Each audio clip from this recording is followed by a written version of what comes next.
बहुत बहुत धन्यवाद। अब मैं नलबाड़ी डिस्ट्रिक्ट से नलबाड़ी डिस्ट्रिक्ट की पूर्व अध्यक्षा मामनी रेखा जी को, आदरणीय मामनी रेखा जी।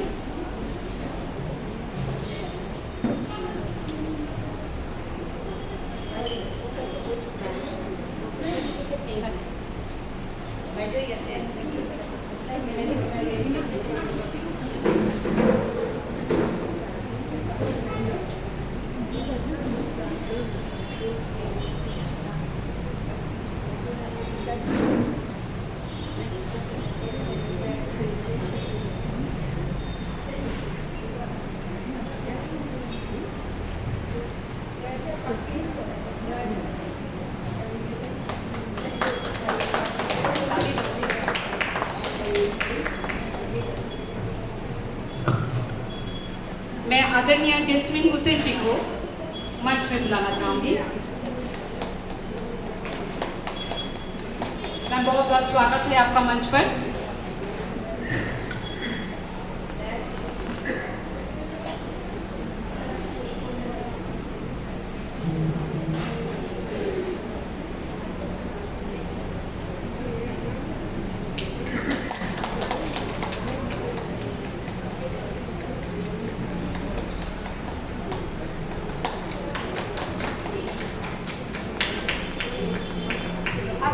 शिलांग इकाई से नीता शर्मा जी को बुलाना चाहूंगी। आदरणीय नीता शर्मा जी, आपका मंच पर बहुत बहुत स्वागत है।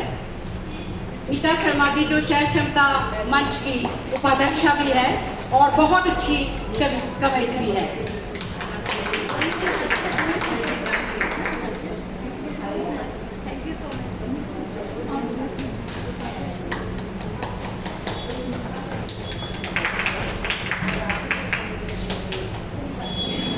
अब मैं मंच पर शिलांग इकाई से वनिता भदेरा जी को बुलाना चाहूंगी कि वो मंच पर आए।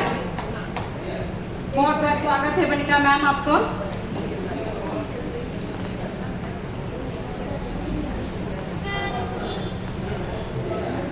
इनके बारे में कुछ कहना चाहूंगी। ये पहले कुछ साल पहले कैंसर से पीड़ित थी, फिर उन्होंने कैंसर पर विजय प्राप्त की और आज पहले भी डांस सिखाती थी, आज भी जुम्बा डांस सिखाती हैं और बहुत अच्छी डांसर और वक्ता है। एक बार इनके लिए ताली बजाएं।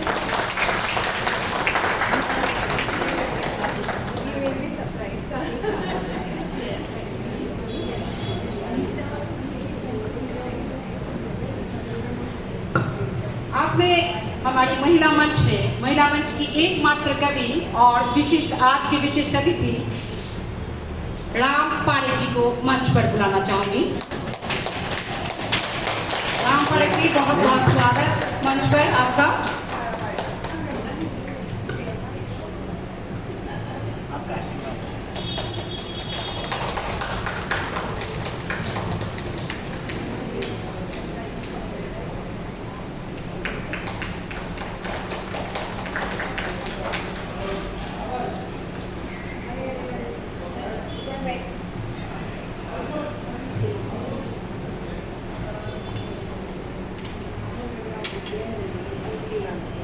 शर्मा जी को बुलाना चाहूंगी कि वो आए और हमें अपनी प्यारी सी कविता सुनाए। जैसे कि वो प्यारी है ऐसे कविता भी बहुत अच्छी लगती है।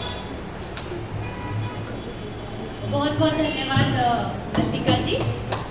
मंच पर उपस्थित मैं सभी हमारी मुख्य अतिथि और अतिथिगणों को नमस्कार करती हूँ और इस कार्यक्रम में उपस्थित सभी कवियत्रियों को बहुत बहुत बधाई इतने सुंदर कार्यक्रम के लिए। मैं अपनी कविता प्रस्तुत करने जा रही हूँ। मेरी कविता है उम्र। असल में हमें पता नहीं चलता कि हमारी उम्र जो है बढ़ रही है या घट रही है। कहीं तो हम उसका बर्थडे मनाते हैं और बहुत खुश होते हैं और कभी लगता है कि पता नहीं ये तो हम बड़े हो गए। तो इसी के लिए मैंने ये कविता लिखी है। उम्र 2.5 अक्षर का शब्द ये अनगिनत भावों एहसासों को लिए खट्टे मीठे कड़वे तजुर्बों के साथ ढलती है या बढ़ती, दिन प्रतिदिन ये उम्र। घुटनों के बल रेंगती, उंगली पकड़ चलना सिखाती, ता उम्र भाग दौड़ करती, थक जाती, अंत में फिर सहारा ढूंढती। कभी उंगली कभी लाठी संग धीरे धीरे चलती ये उम्र। रीढ़ की हड्डी बन खड़े रहना अपनों के संग, जूझना हर आंधी तूफान से, बोझ ढोती जिन कंधों के सहारे, निभाते जिम्मेदारियां, झुक जाते वो कंधे, झुक जाती लचकती कमर, जिंदगी का सफर तय करती ये उम्र। मासूम सा चेहरा खिलता यौवन संग, समेट सुख दुख के अनुभव, देख अपने परायों को, बन जाती झुर्रियां तजुर्बों की, बालों की सफेदी कम कपाना हाथों का, यादाश्त को धुंधला देती, गौर से देखकर पहचानती, रोटी के निवाले को देर तक चबाती, समझ नहीं आता ढलती है या बढ़ती, दिन प्रतिदिन ये उम्र। बहुत बहुत धन्यवाद आप सबका, और सबसे माफी चाहूंगी कि मुझे कुछ निजी व्यस्तता के कारण अभी जाना पड़ेगा, पर आप सभी लोगों को मेरी बहुत बहुत शुभकामनाएं। बहुत बहुत धन्यवाद मुझे बुलाने के लिए।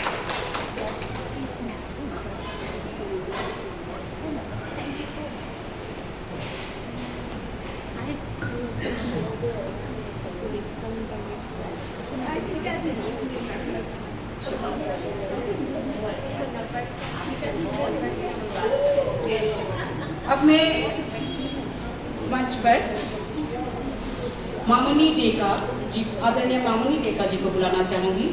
वो आए और हमें अपनी सुंदर सी कविता सुनाए।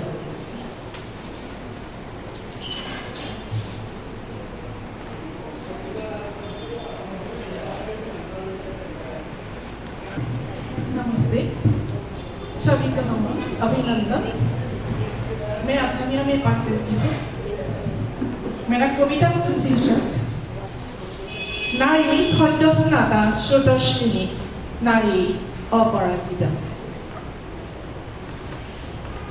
ইতিহাসৰ পাতত এতিয়াও ধ্বনিত হয় ৪২ৰ স্বাধীনতাৰ যুদ্ধ।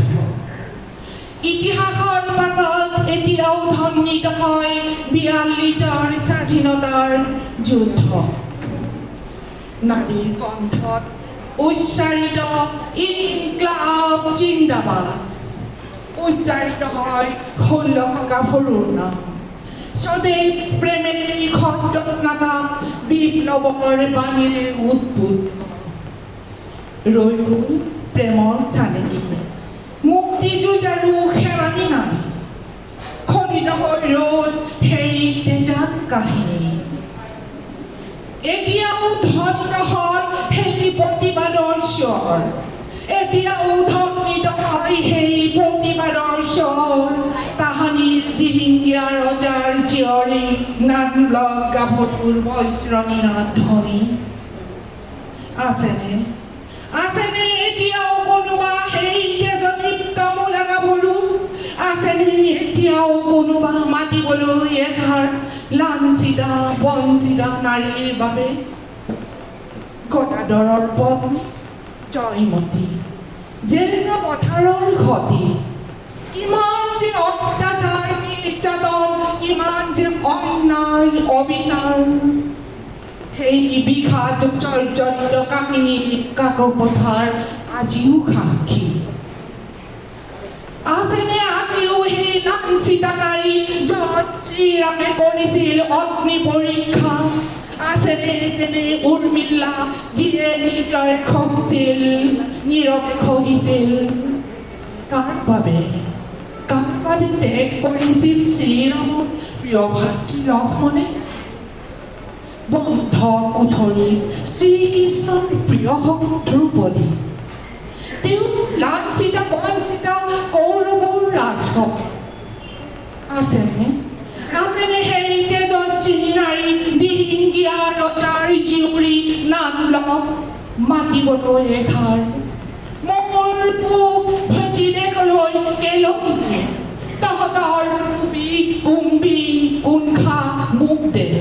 মই ৰং কৰি চাওঁ, কিন্তু মোৰ প্ৰকাশ ভংগী অব্যক্ত অস্পষ্ট। হেৰ, তুমি আজিৰ নাৰী, তুমি জাগিবই লাগিব। জাগা, জাগি উঠা দুষ্কৃতি নাশিবলৈ, দুঃসাহসনৰ ৰক্তপান কৰিবলৈ। জাগা, মূলা গাভৰুৰ দৰে যিয়ে নামদিন হাতীত উঠি লৈছিল হেংদাং জুতিবলৈ দুৰ্বকৰ শক্তি। হে নাৰী, তুমি তেজস্বিনী অশ্বাৰোহী, তুমি পাৰিবই লাগিব অপৰাজিত উচ্চ শিখৰত জয়মাল্য পিন্ধাবলৈ, হেজাৰজনৰ চকুৰ জ্যোতি বিলাবলৈ। খন হৈ অহা এন্ধাৰ বিদাৰি ধুমুহাৰ প্ৰচণ্ড কোপক নেওচি ধৰিব লাগিব আগভেটি। তুমি মচি পেলাব লাগিব দামিনী ইয়াছমিন বিলকিছ বানু আৰু পতঞ্জী ধৰ্ষিতা নাৰীৰ দুৰ্বৃত্তই গৰকা কাহিনী। অসহনীয় সেই ৰাজপথৰ অনাশ্ৰিত শিশু, বন্যপ্ৰাণীৰ সেই অঘোষিত মৃত্যু। প্ৰতিবাদ হওক আজি তোমাৰ প্ৰলাপ কণ্ঠেৰে, নিনাদিত হওক সেই দুৰ্মদ প্ৰতিবাদ, অত্যাচাৰৰ বিৰুদ্ধে, অন্যায় অবিচাৰৰ বিৰুদ্ধে প্ৰতিবাদ, দুৰ্দম প্ৰতিবাদ, দুৰ্দম প্ৰতিবাদ। ধন্যবাদ। बहुत बहुत धन्यवाद। ये नारी पर लिखी कविता, उसके साथ जोड़ती हुई मेरी दो पंक्तियाँ। कलम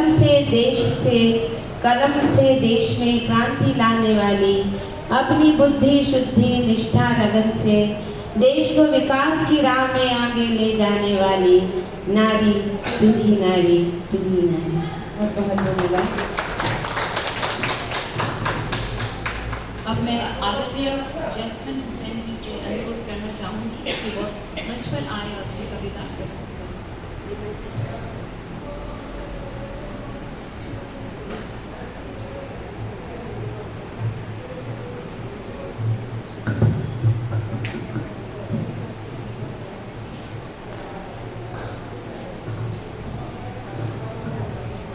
नमस्कार।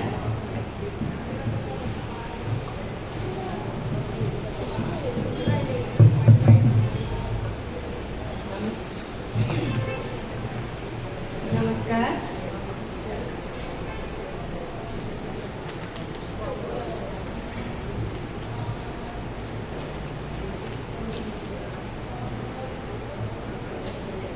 एक गीत पेश करती हूँ।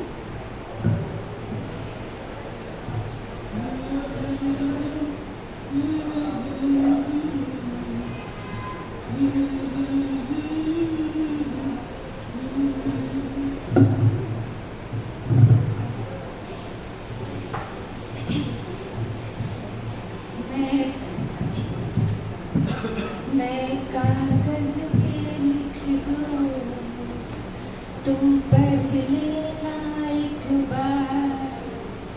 मैं कागज पे लिख दूँ, तुम पढ़ लेना एक बार।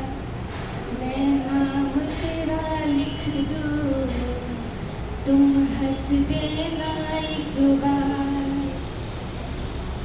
मैं अगर चली जाऊँ, मैं अगर चली जाऊँ, तुम ढूंढना मुझे एक बार। घटा छाई है हर ओर, आई है लेट बाहर। मैं कागज पे लिख दूँ, तुम पढ़ लेना एक बार।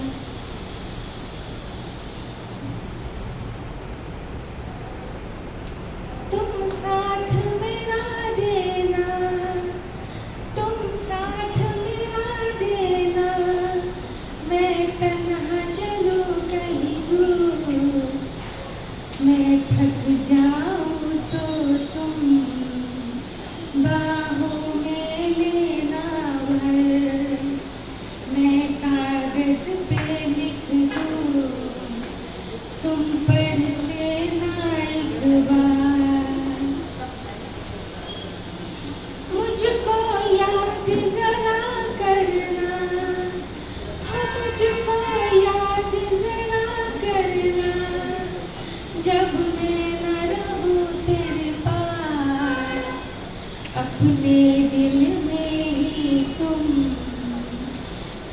जाना मेरा घर, मैं कागज पे लिख दूँ, तुम पढ़ लेना एक बार, मैं नाम तेरा लिख दूँ, तुम हंस देना एक बार, मैं कागज पे लिख दूँ, तुम पढ़ लेना एक बार। बहुत धन्यवाद। प्रेम की भाषा, प्रेम की बातें प्रेमी ही जाने। दो पंक्तियां इसके साथ जस्मिन के साथ मैं जोड़ूंगी प्रेम को लेकर के।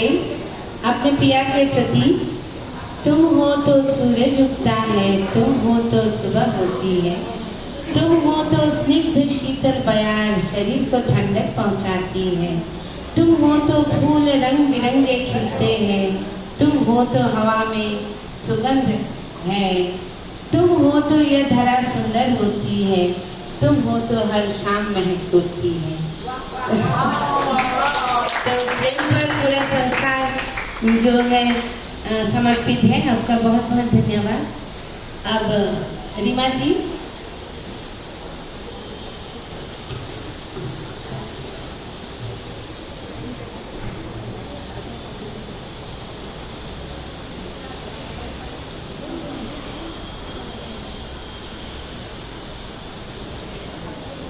करती हूँ कि आप आइए और इन गोपियों के बीच एकमात्र कृष्ण का मैं स्वागत करती हूँ सम्मान के साथ, आदर के साथ और आभार के साथ कि आप अपने रचना से हम सबका उपकृत करें। धन्यवाद। बहुत बहुत धन्यवाद मैम। आप लोगों ने स्लाइड समझा और विशिष्ट अतिथि का पद दिया, उसके लिए हार्दिक आभारी हूँ। वैसे तो दूसरी रचना लिखी थी, लेकिन नारी शक्ति का आज दिन है, मातृत्व का दिन है, सारी माताएं यहाँ बैठी हैं, तो मेरी एक पुरानी रचना है, वही मैं पेश कर रहा हूँ बिना किसी भूमिका के। कि नारी तेरे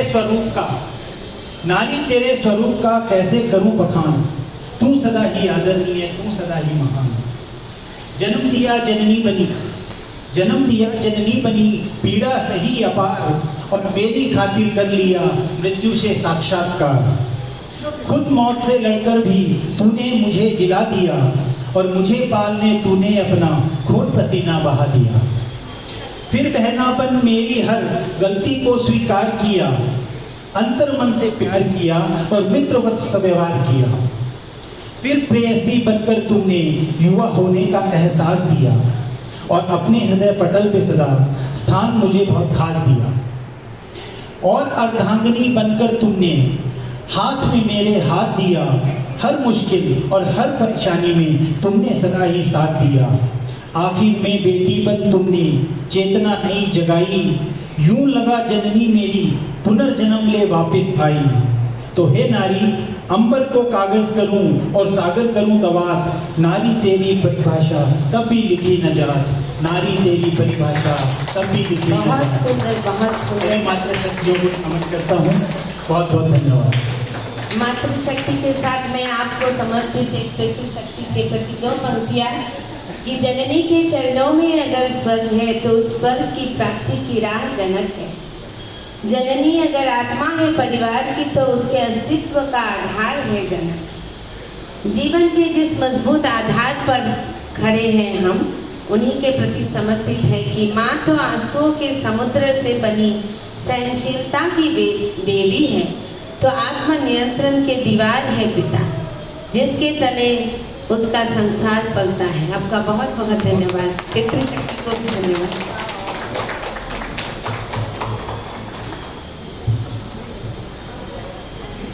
अब मैं मंच पर आदरणीय वनिता बदेरा जी को आमंत्रित करूंगी।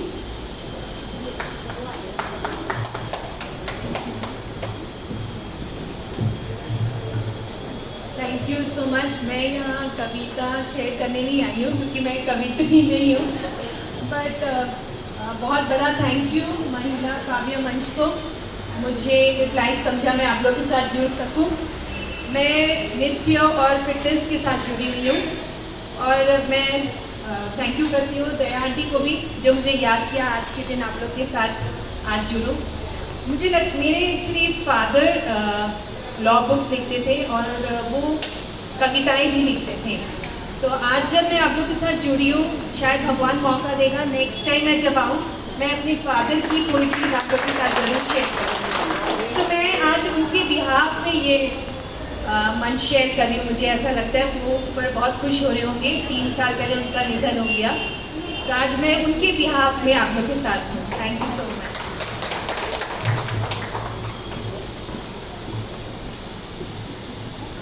बहुत बहुत धन्यवाद मैम। आपने सच कहा कि आपके पिताश्री बहुत बहुत खुश हो रहे होंगे ऊपर से, और आपके साथ अभी है, जमीन पे भी वो आपके साथ है।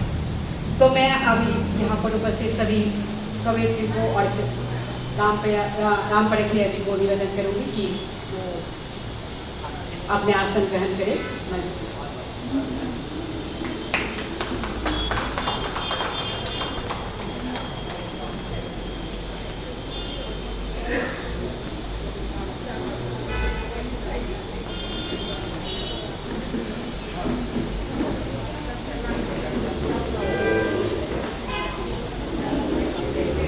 मेघालय इकाई से आदरणीय विद्या मिश्रा जी को बुलाना चाहूंगी। बहुत बहुत स्वागत है मैम आपका मंच पर।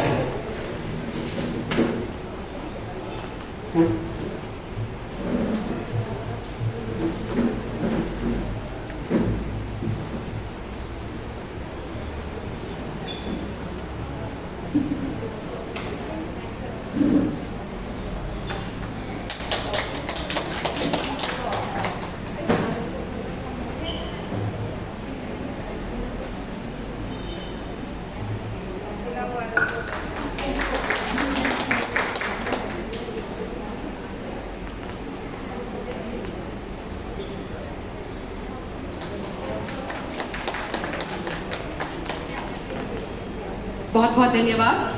अब मैं मंच पर मेघालय इकाई की महासचिव गीता लिम्बू, आदरणीय गीता लिम्बू जी को स्वागत करना चाहूँगी और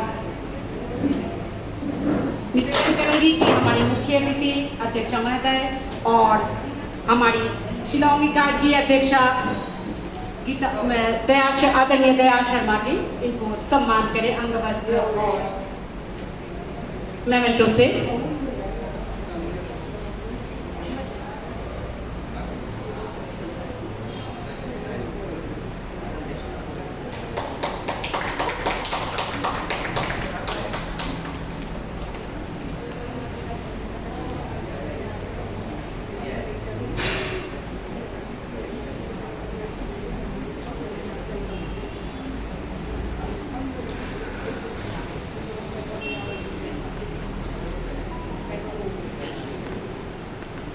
बहुत बहुत धन्यवाद। अब मैं मंच पर मेघालय महिला मंच इकाई की सचिव मालविका पिछाड़त जी को मंच पर स्वागत करना चाहूँगी।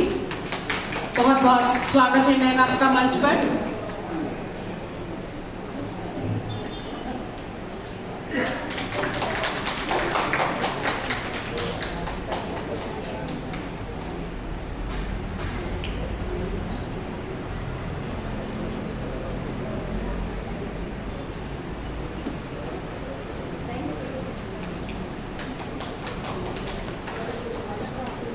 अब मैं मंच पर आदरणीय सुष्मिता दास जी को स्वागत करना चाहूँगी।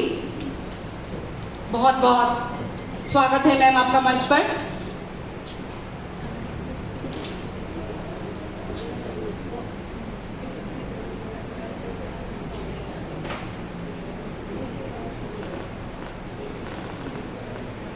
सुष्मिता जी के बारे में एक बात कहना चाहूँगी। ये महिला पार्लियामेंट सबसे पहले इन्होंने शुरू किया था।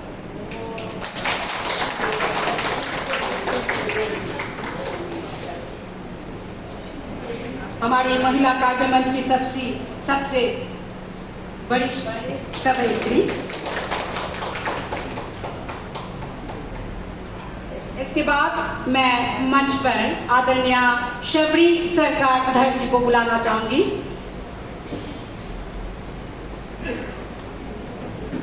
बहुत बहुत स्वागत है मैम आपका मंच पर।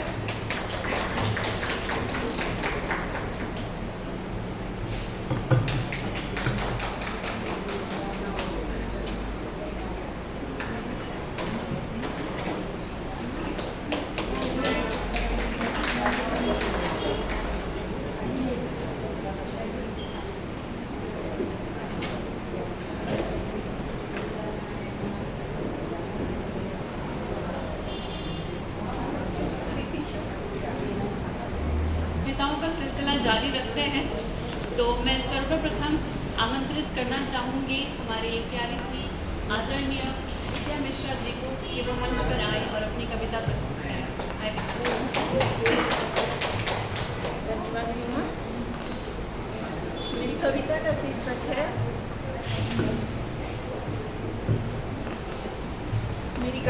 शीर्षक है नारी। मैं आज के युग की नारी हूँ, मैं आज के युग की नारी हूँ। ना मैं अबला ना मैं बेचारी हूँ, ना मैं अबला ना मैं बेचारी हूँ। मैं आज की युग की नारी हूँ। ए नारी तू एक है पर तेरे रूप अनेक हैं। एक नारी का दर्द कोई नहीं समझ सकता है। नारी का सम्मान करना सीखिए। मन में दर्द लिए ऊपर से मुस्कुराए, ये कोई कर सकता है, ये कोई कर सकता है। अपमान मत करो उस नारी का, अपमान मत करो उस नारी का। ना मैं अबला हूँ ना मैं बेचारी हूँ, मैं आज की युग की नारी हूँ, मैं आज की युग की नारी हूँ। उसी के बल पर ये जग चलता है, उसी के बल पर ये जग चलता है। मर्द जन्म लेता है तो उसी के गोद में पलता है, उसी के गोद में पलता है। मत कहो कि एक औरत का कोई घर नहीं होता है, मत कहो कि एक औरत का कोई घर नहीं होता है। जान लो एक औरत के बिना घर घर नहीं होता है, घर घर नहीं होता है। कौन कहता है नारी कमजोर होती है? कौन कहता है नारी कमजोर होती है? नारी से ज्यादा ताकत किसी और में नहीं होती है, किसी और में नहीं होती है।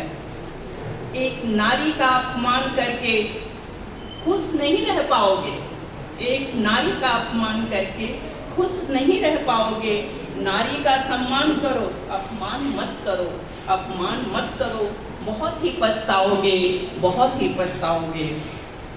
नारी प्रीत में राधा बने, गृहस्थी में बने जानकी। काली बन के शीश काटे, काली बन के शीश काटे। जब बात होए सम्मान की, जब बात होए सम्मान की। मैं आज की युग की नारी हूँ। नारी के बिना समाज अधूरा है, नारी के बिना समाज अधूरा है। जहाँ नारी पूजी जाती है वहीं देवता वास करते हैं, वहीं देवता वास करते हैं। मैं आज की युग की नारी हूँ, ना मैं अबला ना मैं बेचारी हूँ। मैं आज की युग की नारी हूँ, मैं आज की युग की नारी हूँ।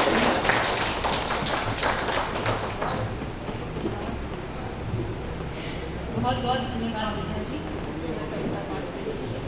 अब मैं अनुरोध करना चाहूँगी आदरणीय गीता लिंबू जी से कि वह आए और अपनी कविता पढ़ें।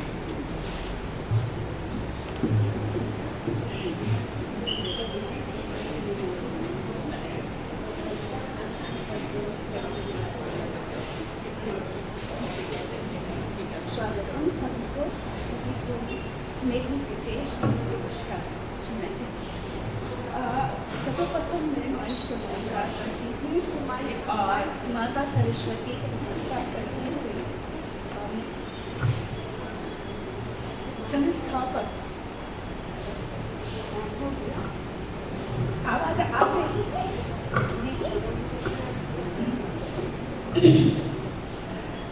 आप सभी को मेघों के देश मेघालय में स्वागतम। सर्वप्रथम मंच का नमस्कार माता सरस्वती को नमस्कार करते हुए मैं इस मंच के संस्थापक नाथ जी को याद करते हुए यहाँ पूर्वोत्तर के प्रभारी आदरणीय मालविका मिथा जी, यहाँ के आज के मंच के अध्यक्ष आदरणीय पुष्पा बजाज जी और इस मंच के मेघालय इकाई के अध्यक्ष दया शर्मा जी, आदरणीय दया शर्मा जी, और आप सभी को मैं नाम नहीं पुकारूंगी, आप सभी को मेरा सादर अभिनंदन और नमस्कार। विशेष तो मैं आदरणीय राम भाई जी को मेरा सादर धन्यवाद। मैं कोई भूमिका नहीं बांटूंगी। मेरी कविता का शीर्षक है बागी। मैं ले आई थी नारी विषय कविता डायरी में, लेकिन ये पत्रिका यहाँ पर सचिव मालविका विशारद जी के संपादन में ये पत्रिका निकली। आज मुझे मिली क्योंकि मैं बाहर निकल नहीं पाती, उन्होंने आज मेरे हाथ में दिया। मेरी कविता छपी है, वही पढ़ देती हूँ। मेरी कविता का शीर्षक है, आवाज आ रही है ना? मेरी कविता का शीर्षक है बाकी। शाम ढली तो क्या हुआ, शाम ढली तो क्या हुआ, अब भी नूर बाकी। डूबने लगा है बूढ़ा आफ्ताब, डूबने लगा है बूढ़ा आफ्ताब, अब भी नूर बाकी। क्या हुआ उम्र ढली तो, क्या हुआ उम्र ढली तो, लाचार अभी हम नहीं, लाचार हम बने नहीं। नशाए जवानी कल पिया था, नशाए जवानी कल पिया था, अब भी सुरूर बाकी है। खून सूख रहा है नसों में, खून सूख रहा है नसों में, हड्डियां पूरी हो गई। खून सूख रहा है नसों में, हड्डियां पूरी हो गई। कमजोर थोड़ी आ गई, कमजोरी थोड़ी आ गई है, लेकिन हिम्मत जरूर बाकी है, लेकिन हिम्मत जरूर बाकी है। चलना ही जिंदगी का काम है दोस्तों, चलना ही जिंदगी का काम है दोस्तों। चलेंगे जब तक जहाँ है, चलेंगे जब तक जहाँ है। चल रहे हैं आहिस्ता आहिस्ता, हम चल रहे हैं आहिस्ता आहिस्ता।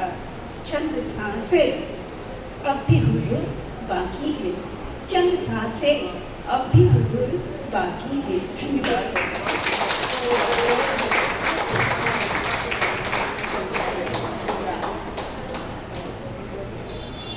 बहुत बहुत धन्यवाद आदरणीय गीता जी।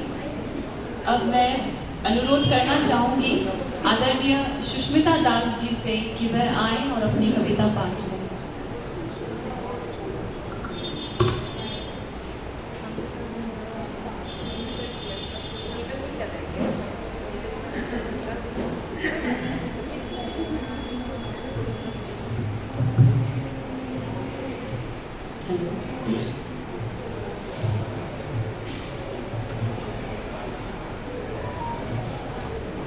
सबसे पहले माता सरस्वती का नमन करती हूँ और इस मंच में और सभागार में सभी उपस्थित जनों का मैं सादर अभिनंदन करती हूँ, आभार व्यक्त करती हूँ।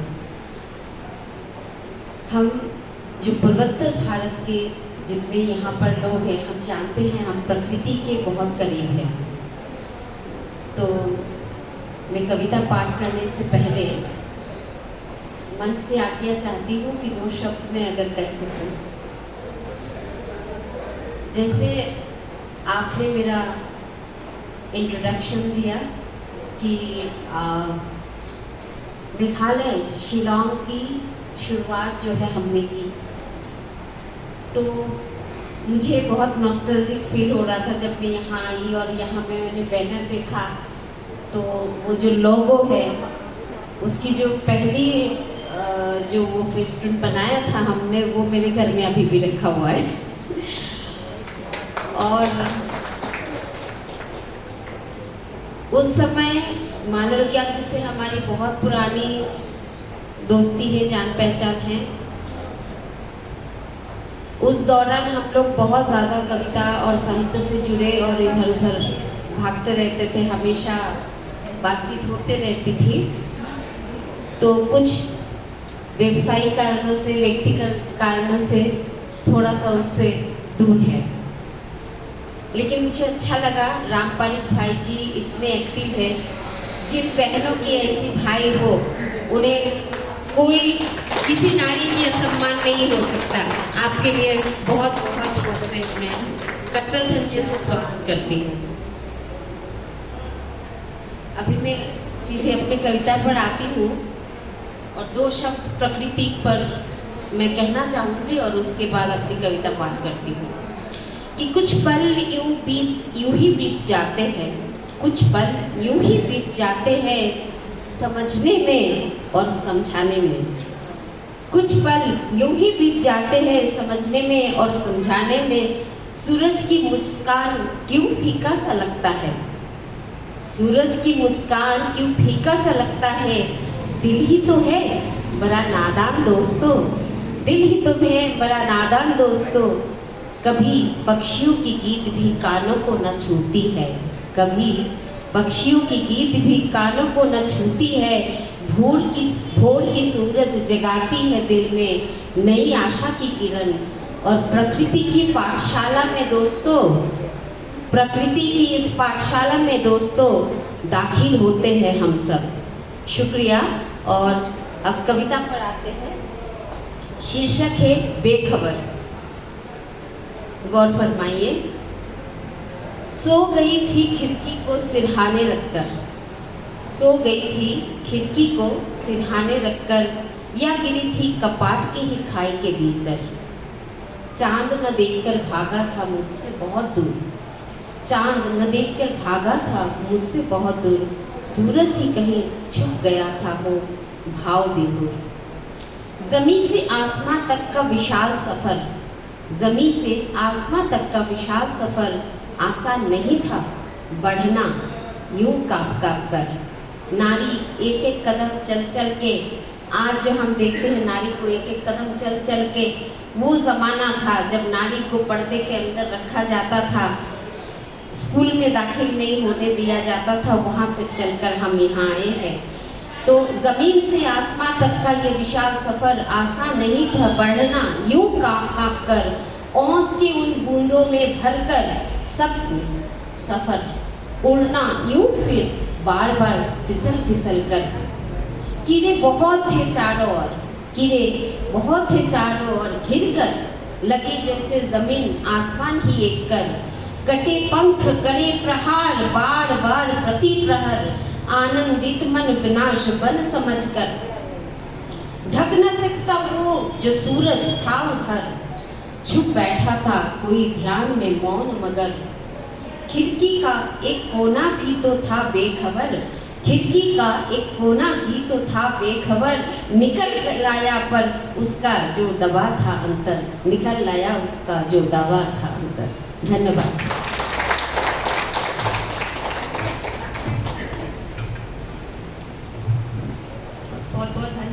माता जी। अब मैं मंच पर हमारी महिला काव्य मंच इकाई की सचिव विद्यालय की मालविका विशरद जी से अनुरोध करती हूँ कि वे मंच पर आए और अपनी कविता पाठ करें।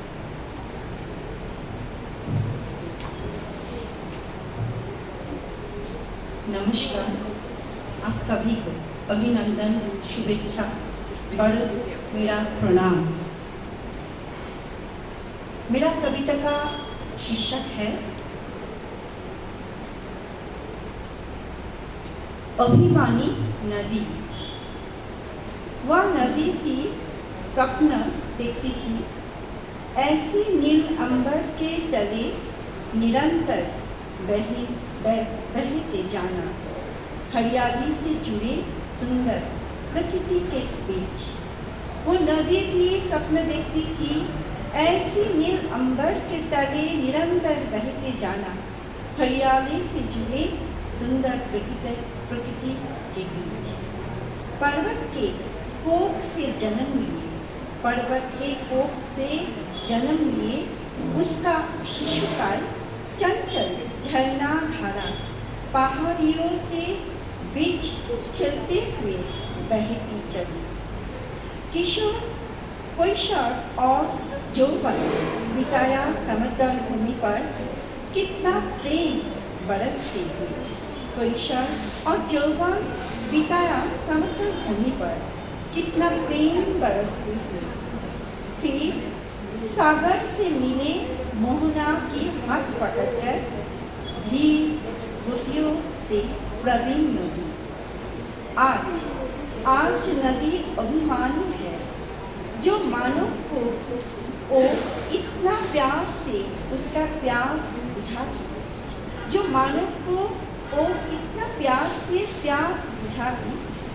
उसके सौंदर्य को देखते हुए जो मानव मन मोहक होता, वही मानव आज नदी के किनारे, वही मानव आज नदी के किनारे अपनी बसत जमाते हुए निरंतर नदी की बहती हुई धारा को बाधा प्राप्त कर रहती है।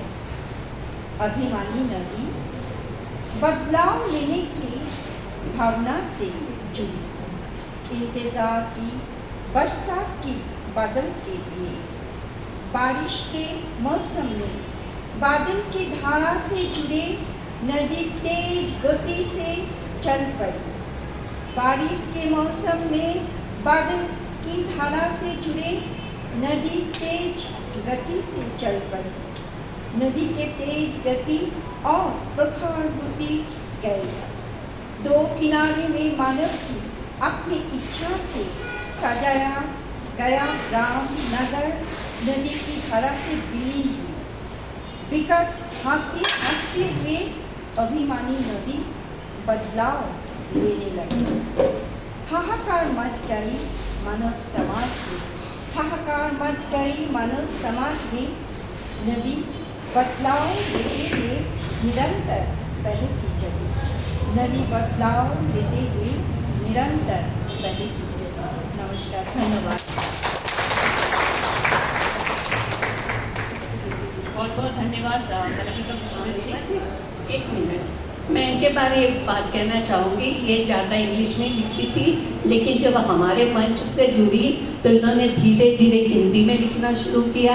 आज काफ़ी बहुत ज़्यादा सीख गई हैं, इसके लिए मैं इनको बहुत बहुत बधाई देना चाहूँगी। धन्यवाद। मैं ये कहना चाहती हूँ कि वेदल साहित्यिक और हम लोग का अनिता पल्ला जी मैम और दया शर्मा जी मैम, इस दोनों के वजह से हम जो आज कह रहे हैं हिंदी में, इतना उत्साह मिला मुझे कि इसका ही फल है। ये महिला काव्य मंच का उद्देश्य रहा है।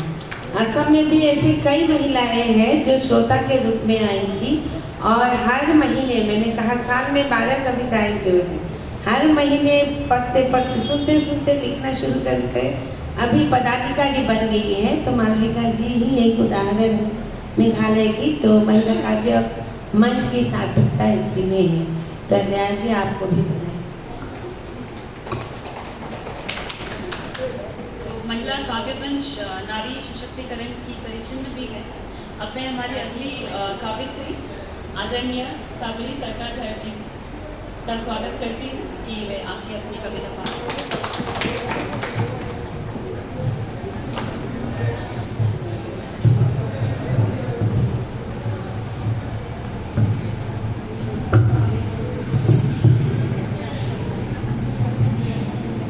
नमस्कार सबको। मैं थोड़ी कश्मकश में थी। एक कविता सुनाने वाली थी जो नक्सलवाद पे है, लेकिन यहाँ जब आई महिलाएं ज़्यादा हैं, महिलाओं पे भी हम लोग सुन रहे हैं, तो मैं महिला के मन के ऊपर एक कविता बहुत ही मेरे मन के करीब है वो सुनाऊंगी। ये हर एक हम सभी के साथ होता है कि हम कुछ आशा करते हैं बहुत ज़्यादा, अगर मन की कसक हो और वो पूरी ना हो तो अंदर दर्द बहुत होता है। और हम महिलाओं के साथ ये अक्सर होता है। सभी के सुख दुख में हम लड़ तो लेते हैं, खड़े होते हैं, लेकिन कभी कभी रात को शायद अपने मन की सोच के 2 आंसू बहा लेते हैं और कभी कभी शायद मायूस भी उस रात के साथ ही ख़त्म हो जाती है, फिर नई सुबह होती है। तो ये मेरी कविता पर्सनल नोट पे नहीं है, क्योंकि मेरी छोटी सी बेटी अपना प्रोग्राम ख़त्म करके आई है। मेरे हस्बैंड भी अभी साथ आए हैं मेरा हौसला बढ़ाने के लिए। तो ये एक सभी के ये सभी के ऊपर है। तो कविता का शीर्षक भंवरे का प्यार। तो हम सभी के मन के, जैसे मन से मंच तक, ये मन से मन तक की बात है। एक भंवरे और एक फूल के जो प्यार है उनके बीच, उस पे लिखी है। एक दिन हो गया एक भंवरे को एक प्यारे से फूल से प्यार। वह रोज आता, महकती फिजा में बहकता बहकाता। अगर होता फूल उदास तो उसे मनाता, और जाते वक्त फूल को मुस्कुराता रह जाता। न रोना न मायूस होना, न इन मोतियों को यूँ व्यर्थ लुटाना। मैं फिर आऊँगा देखने ये प्यारी मुस्कान। उन लम्हों को याद कर करता फूल आने वाले पल का इंतज़ार, और कभी सोचता आने वाला है पल, किसी तरह कट जाए जुदाई के ये पल। फिर भंवरे का आना, फिर वही रूठना मनाना, गुनगुनाना बहकना बहकाना, और फिर भंवरे का फूल को मुस्कुराता रह जाना। मैं फिर आऊँगा देखने ये प्यारी मुस्कान। एक दिन देख फूल को मुरझाया, भंवरा उस फूल से लिपट कर रोया। न गया उसे छोड़ कहीं और, पर दिया दिलासा, सब होगा ठीक, मैं साथ हूँ तुम्हारे, दूंगा हमेशा साथ तुम्हारा। यह देख फूल खुशी में गर्व से चिल्लाया, हाँ वह भी करता है मुझसे प्यार, बहुत प्यार, सिर्फ मुझसे प्यार। मुझे समझ मुझे बचा, मेरा रखे ख्याल। बिन कुछ कहे उसने किया है अपने प्यार का इजहार, बार बार हर बार, हाँ मुझी से प्यार। आँख खोल फूल अपना, सहम गया थोड़ा डर। भंवरा तो न था, पर घूर रहे थे फूल पौधे सारे, कर रहे थे एक ही सवाल, सपना देखा अच्छा या बुरा। सहम फूल समेट अपने जज्बात, छुपा अपने अश्रु, संभल अपने आप, बोला एक ही बात, सपना था तो अच्छा, पर टूटा फिर एक बार। धन्यवाद।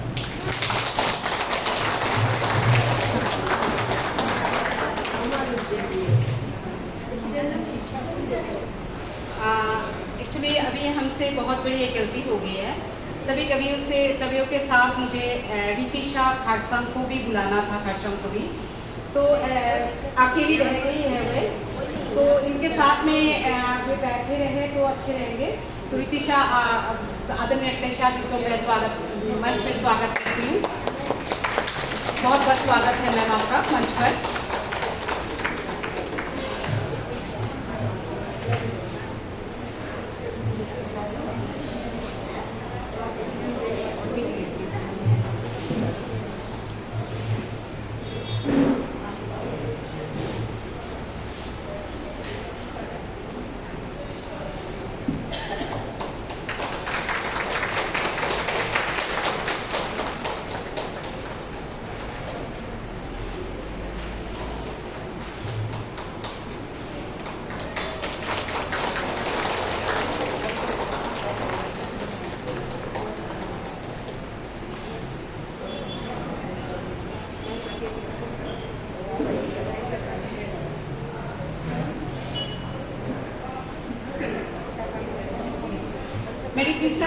मैं आदरणीय रितिशा से मैं गुजारिश करूंगी कि मैं ये यहाँ पढ़ाए और अपने कार्यपाठ करें।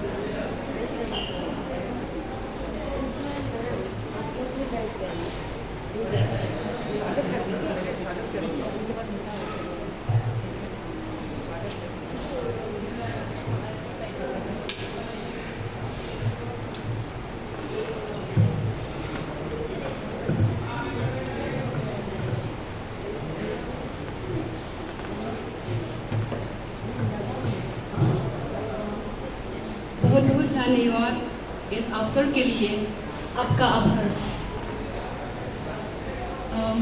From my side, I have prepared two poetry, one in Khasi and one in Hindi.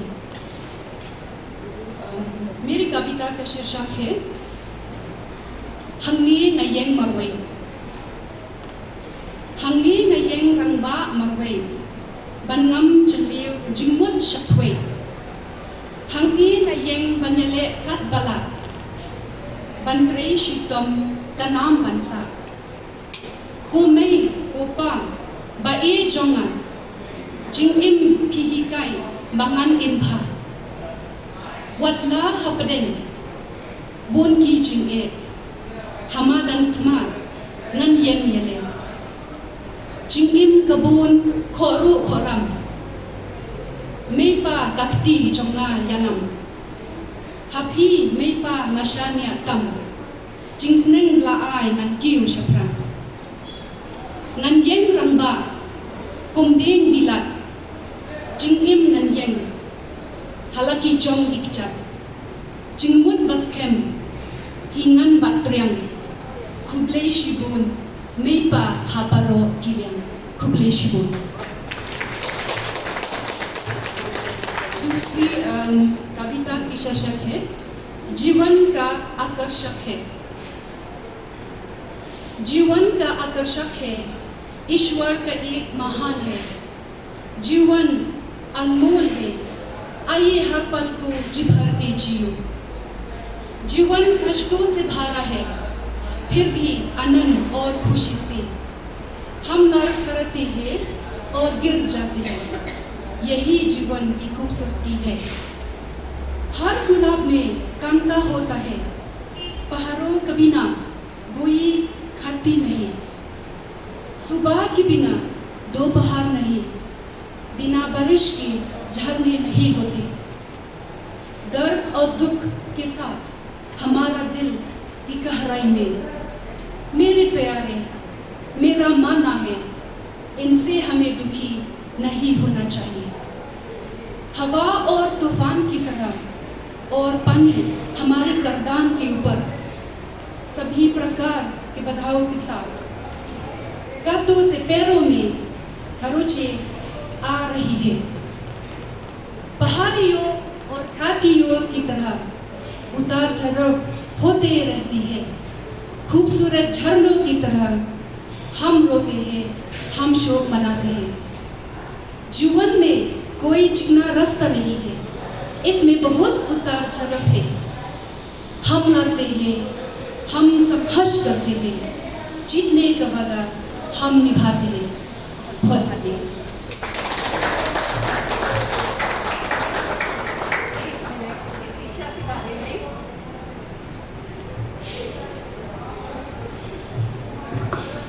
हाँ, नितिशा के बारे में कुछ कहना चाहूँगी। ये जब हमारे ग्रुप में आई तो खाली खासरी में ही लिखती थी, तो हमने कहा नहीं, धीरे धीरे कोशिश करो कि हिंदी में भी लिख सको।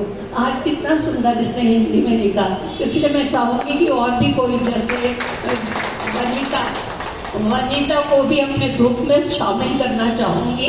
जब उसके पापा लिखते थे तो उसका जरूर बनाया होगा, इसमें ही लिखेगी, जरूर लिखेगी। बहुत बहुत धन्यवाद। अब मैं हमारे बीच ऐसे एक शख्सियत मौजूद है जिनका सम्मान करने के लिए और उनके बारे में कुछ कहने के लिए मैं राम पाड़ित जी को माइक सौंपती हूँ। बहुत बहुत धन्यवाद। मंच पे मैं बुलाना चाहूँगा मेरे छोटे भाई, मेरे मित्र नवीन सिंघानिया को, जिनकी वैसे तो स्कूल ड्रेसेस की दुकान है पुलिस बाजार में, लेकिन समाज सेवा और साहित्य के प्रति लगाव इसका बहुत ज़्यादा है। ये भी अब लिखने की कोशिश कर रहा है, सीख रहा है और कई मंचों पे बोला भी है, स्पीचेस वगैरह दी है। और इंसानों के लिए सभी करते हैं, ये जानवरों के प्रति बहुत लगाव रखता है। कहीं भी कोई आवारा कुत्ता वगैरह मिले ये उसके लिए बहुत कुछ करता है। अभी एक कुत्ते को काफ़ी बड़ी बीमारी हो गई थी, उसको लेके गुवाहाटी तक गया है उसका इलाज करवाने के लिए। तो इसके लिए क्या कहूँ, जैसे मैम शुभम चला रही हैं, इसकी दुकान का नाम शुभम है और ये भी काफ़ी समाज सेवा करता है, लेकिन किसी को बताए बगैर अपना जो पॉसिबल है। तो नवीन प्लीज़ कम ऑन स्टेज।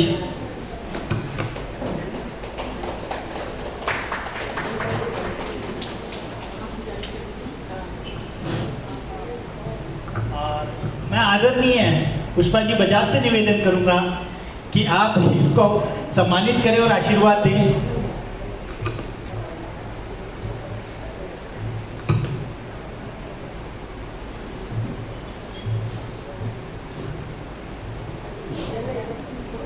साहित्य की जो संस्थाएं होती हैं इस प्रकार साहित्य अनुरागी से ही चलता है। तो आप सबका आपका बहुत बहुत आभार प्रकट करती है, मेहनत करता है, मेहनत का धन्यवाद।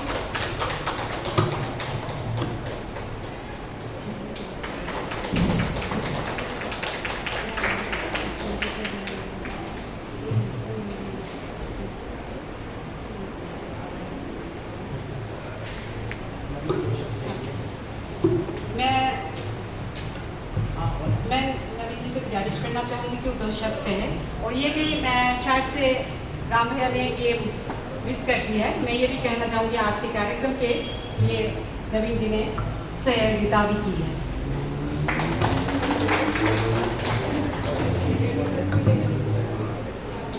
अभी मंच पे बैठे बैठे पीछे बैठे बैठे लिख रहा था कुछ, वही पेश करेगा।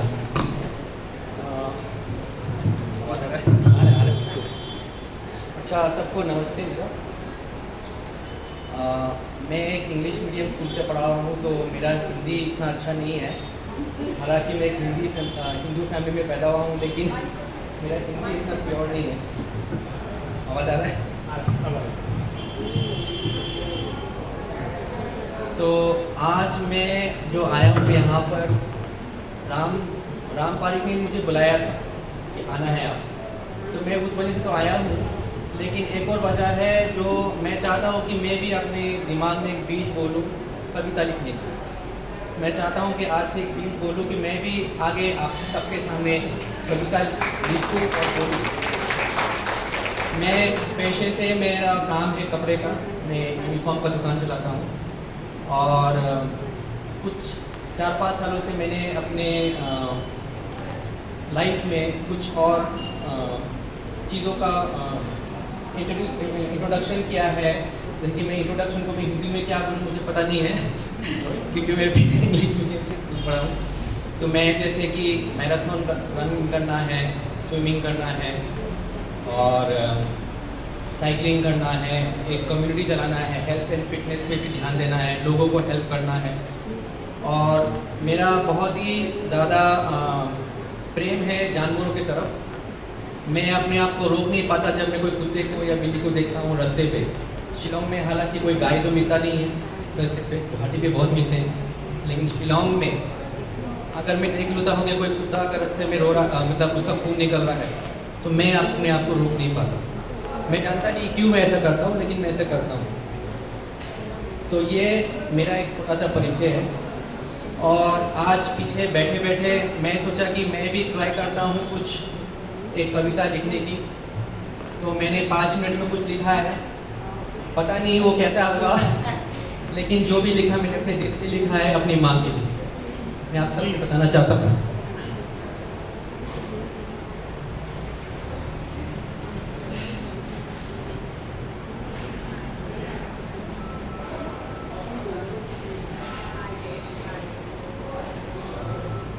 बचपन में जब भी मैं घर से निकलता था, वो आखिरी इंसान जिसके हाथ को मैं छूकर निकलता था वो थी मेरी माँ।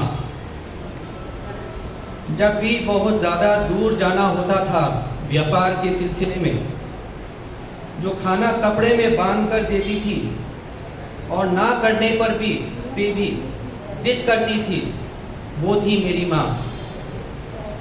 जब भी मेरे पैरों में बहुत दर्द होता था, बहुत दूर भागने पर, क्योंकि मैं एक मैराथन रनर हूँ,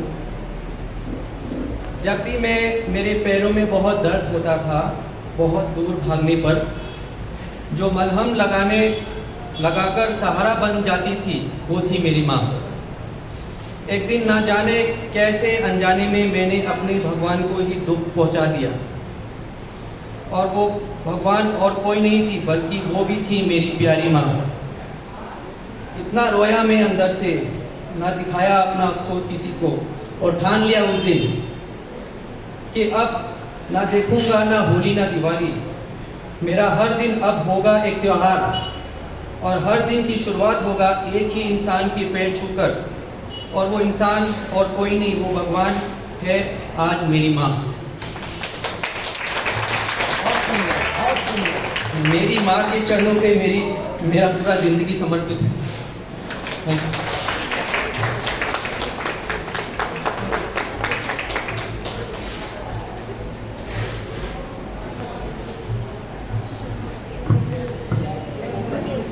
बहुत सुंदर नवीन भैया जी। जब नवीन भैया ने यहाँ पर एंट्री ली थी तो मैंने उनको कहा था भैया आप एक कविता पढ़ेंगे, क्योंकि वो राम भैया को याद होगा कि हम लोग जिस दिन से मिले थे उन्होंने कहा था मुझे भी कविता पढ़ना है। तो उन्होंने कहा नहीं मैं नहीं कविता पढ़ूंगा, मुझे नहीं आता है कुछ। तो देखिए अभी कुछ आता है कि नहीं सब आप देखेंगे। आपने सुना है सबने कि नवीन भैया जी को क्या आता है। नहीं, उन्होंने तो सबको भावुक कर दिया। माँ पर समर्पित वो है मेरी माँ, तो सबके मन से ये बात निकल आई है, सब भावुक कर दिया। आपका बहुत बहुत धन्यवाद। बहुत बहुत धन्यवाद मैम, बहुत बहुत धन्यवाद नवीन जी। अब मैं आदरणीय पुष्पा बजाज जी को निवेदन करूंगी कि वो मंच पर आए, दो शब्द मंच के बारे में रखे और हमें उनसे कविता से उनकी सुंदर कविता से हमें नवाजें। बहुत बहुत स्वागत मैम। सभी को मेरा हृदय से नमन, प्रणाम, स्वागत। क्या कहूँ, आप जो बहनें आज यहाँ बैठी हुई हैं, एक सबसे पहले जो आने के साथ जो एक फीलिंग मेरे अंदर आई, तो मैं इसको बोलना चाहूँगी, क्योंकि मन से बोला गया है कि ज़्यादा परिभाषा नहीं देंगे, मूल सब्जेक्ट क्या है। नहीं, आप क्या दिखती है तो आपके आप सभी को मालूम है आज का जो ये माहौल है ना, कविता का माहौल है, जो काव्य का जो एक संरचना होती है, कहाँ से होती है, जो कहा गया है मन से मंच। तो मन से मंच बोलिए या भाव से भाषा, ये जो भाव कहाँ से उठते हैं? जब मन के अंदर कोई अभाव फील होता है, किसी के प्रति संवेदना फील होती है, तब मन में भाव आता है। वो भाव फिर जब भाषा में आ जाता है तो उसे हम काव्य कह सकते हैं, लिटरेचर कह सकते हैं, कुछ भी कह सकते हैं, जो हमें एक दूसरे को बांधती है। तो सबसे पहले मैं आज ये फील कर रही हूँ कि मणिपुर से जो हमारे यहाँ मेहमान आई हुई है, हमारे शिलोंग के अंदर 2023 से हमारा मणिपुर जन्म है।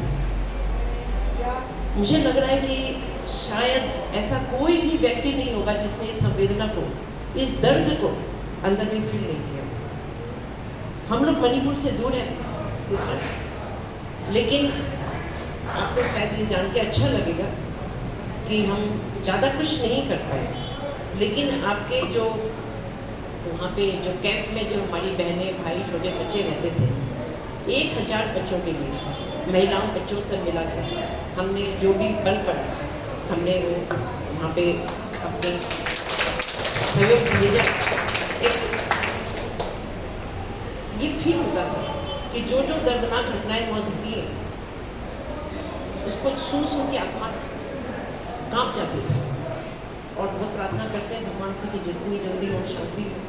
और जब हमारी एक सिस्टर ने वहाँ की प्रकृति की बात की, वहाँ की इन्वायरमेंट के लिए जब बोला, तो मैं आप सबको ये बताना चाहूँगी कि आप लोगों ने जो कुछ भी आज यहाँ पे जो कुछ बातें थी, वो 2 बातें मुझे समझ में आई। क्या तो वो सारी रहस्य बातों का जो सार जो निकला मेरे नज़र में, क्या तो वो जीवन है या फिर वो प्रकृति। इस 2 को लेके ही मुझे लगा सारा जो भी काव्य हुआ, जो भी बहनों का जो भी यहाँ माहौल बना, उन दोनों को ही इर्द गिर्द को चलता रहा। तो आप सबको मैं ये कहना चाहूँगी, आप सबका शुक्रिया अदा करते हुए, कितना सुंदर आप लोगों ने, किसी बहन ने गायन करके, किसी ने बिहू के ऊपर में प्रस्तुत करके, किसी ने अपने हर तरह से आप लोगों ने मन को मोह लिया।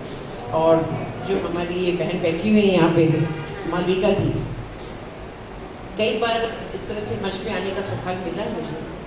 बहुत से लोगों का संचालन देखा, बहुत से लोगों का मंच के ऊपर देखा कि कोई गीता को लेके, कोई रामायण की पंक्तियों को लेके अलग अलग ढंग से लोग मंच का संचालन करते हैं। लेकिन मालविका जी के अंदर जो मंच को नियंत्रण करने का जो मैंने आज जो एक पाठ पढ़ा है, मैं सच में इनकी फैन हूँ, बहुत कुछ सीखा है इनसे।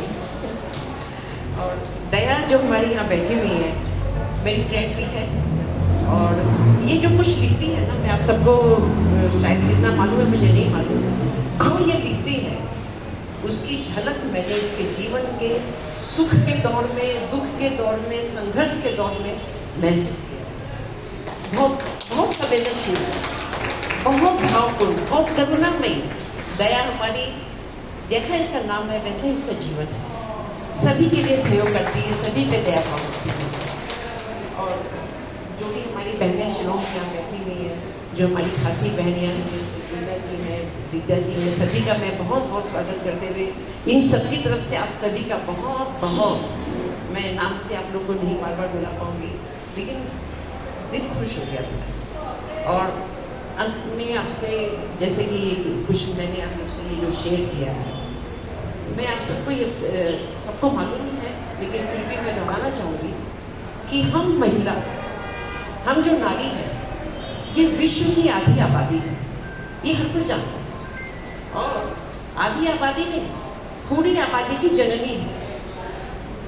फिर हम निर्बल नहीं हो सकते। हम जन्मजात सशक्त हैं। अगर सशक्त नहीं होते तो बच्चे को जन्म कहाँ से देते? हम सशक्त हैं, लेकिन आवश्यक है सही मार्गदर्शन की।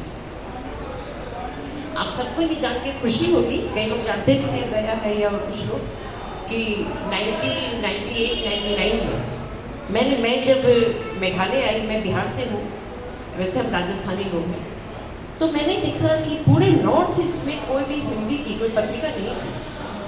ये पेन को बहुत डीप मैंने फील किया, और फिर मैंने एक अपने आप से चेष्टा करके कुछ काफ़ी और लिटरेचर, लेख और आर्टिकल वगैरह जोड़ दिए। मैं प्रेस में गई कि मुझे एक पत्रिका यहाँ से प्रारंभ करनी है। तो आप लोगों को सुन के आश्चर्य लगेगा, प्रेस वाले ने डिसाइड कर दिया, क्योंकि वो हिंदी की मैं पुस्तक बनाना चाहती थी। क्योंकि हमारे मेघालय के प्रेस में उस समय के समय में, चाहे वो सिंघानिया प्रेस था, चाहे कमला प्रेस था, दो ही ज़्यादा फेमस प्रेस थे, कोई हिंदी का टाइपराइटर नहीं था। ये 1998 की बात है। मुझे इतना धक्का लगा, इतना दुख हुआ मुझे, क्योंकि मैं आई थी दिनकर जी के प्रदेश में। अरे ऐसा प्रदेश में आई हूँ मैं जहाँ हिंदी का कोई टाइपराइटर नहीं है। मैंने खुद उस समय हमने हिंदी फ़ोन खरीद के मंगाया और खुद कंप्यूटर सीखा, क्योंकि मेरे परिवार में परंपरा नहीं थी जाके बाहर सीखने की। तो मैंने अपने छोटे बेटे को पकड़ा, रात रात जाके वो बेटा मेरे को कंप्यूटर सिखाया। और मैंने हिंदी में आप सबको बताना चाहती हूँ, मैंने हिंदी में सारा कंपोजिंग खुद करके 1 साल 1.5 साल के बाद फिर मैं कमला प्रेस में गई कि मेरी किताब छपी, और वो संदीपन नाम से वो किताब बनी। 5 साल तक उस समय हमारे जो गवर्नर साहब थे, एम जैकब साहब, उन्होंने इसकी पुस्तिका का, ये जो पत्रिका थी उसका विमोचन किया। 5 साल तक मैंने वो पत्रिका को चलाया। भारत सरकार से उसका रजिस्ट्रेशन लिया। मेघालय जो सरकार है उसने हिंदी के लिए, जो मैं बाहर भेजी थी पत्रिका, तो साफ मना कर दिया कि हम इस पर कोई रियायत नहीं देंगे। तो वहाँ से हमारी लड़ाई हुई, काफ़ी पत्राचार हुआ। मैंने 4 आना पैसे में अपनी पत्रिका, 1000 पत्रिका में श्लोक से बाहर भेज दी। लेकिन ये लड़ाई लड़ते लड़ते 2004-5 में आके मुझे ये फील हुआ कि जो वेदना मेरे अंदर है, जो वेदना मैं प्रकाश करती हूँ, वो क्या सिर्फ कागज के पन्नों में रहने के लिए या किसी मंच पे माइक पे बोलने के लिए? मुझे अपने आप से सवाल उठे गए। और ये शुभम जो उस समय छोटा सा था, उसको मैंने सोचा कि इसको बड़ा करें, और पत्रिका पे जो खर्चा आता था उस खर्चा को बचाया, क्योंकि 100 रुपया मैंने साल का रखा था उसको पत्रिका पे, वो भी पैसा आता नहीं था। तो मुझे लगा इस पर जो मोश डाल रहे हैं, इससे अच्छा इस पैसे से किसी की मदद करेंगे। और जब मैंने कंप्यूटर जान लिया तो मैंने ब्लॉग बनाना शुरू किया। आप सबको आश्चर्य लगेगा, मेरा 30 ब्लॉग है, तकरीबन 50,000 पेज है उसके अंदर हिंदी के। हिंदी साहित्य, हिंदी काव्य, हिंदी लिटरेचर मेरे अंदर शायद पहले से ज़्यादा जिंदा हुआ है, और उस तरह जिंदा हुआ कि मुझे मेघालय के छोटे छोटे गांव तक लेके गया। ईश्वर की कृपा हुई, नरेंद्र मोदी जी का सानिध्य मिला। उन्होंने क्वेश्चन किया कि आप इस तरह से कैसे करते हो। मेघालय में वो आए थे फर्स्ट टाइम, तो मैंने कहा कि बस मैं अपना परिवार, समाज को दिया, कोई 5,000 दिया, कोई 10,000 दिया, उसी से काम होता है। नहीं, आप हमारी योजना से जुड़िए, और खाली उन्होंने बोला नहीं, उन्होंने केंद्रीय मंत्री अनंत हेगड़े को मेरे सेंटर में भेजा। और आप विश्वास नहीं करेंगे, 5000 बच्चों का कार्यक्रम, तकरीबन 3 करोड़ रुपया शुभम के लिए उन्होंने। कई लोग नरेंद्र मोदी जी को के टाइम में पैसा, तो वहाँ ये देखिए शुभम आपके सामने वो है जो काबी से निकली हुई संस्था है, जो आज भारत सरकार तक पहुँची।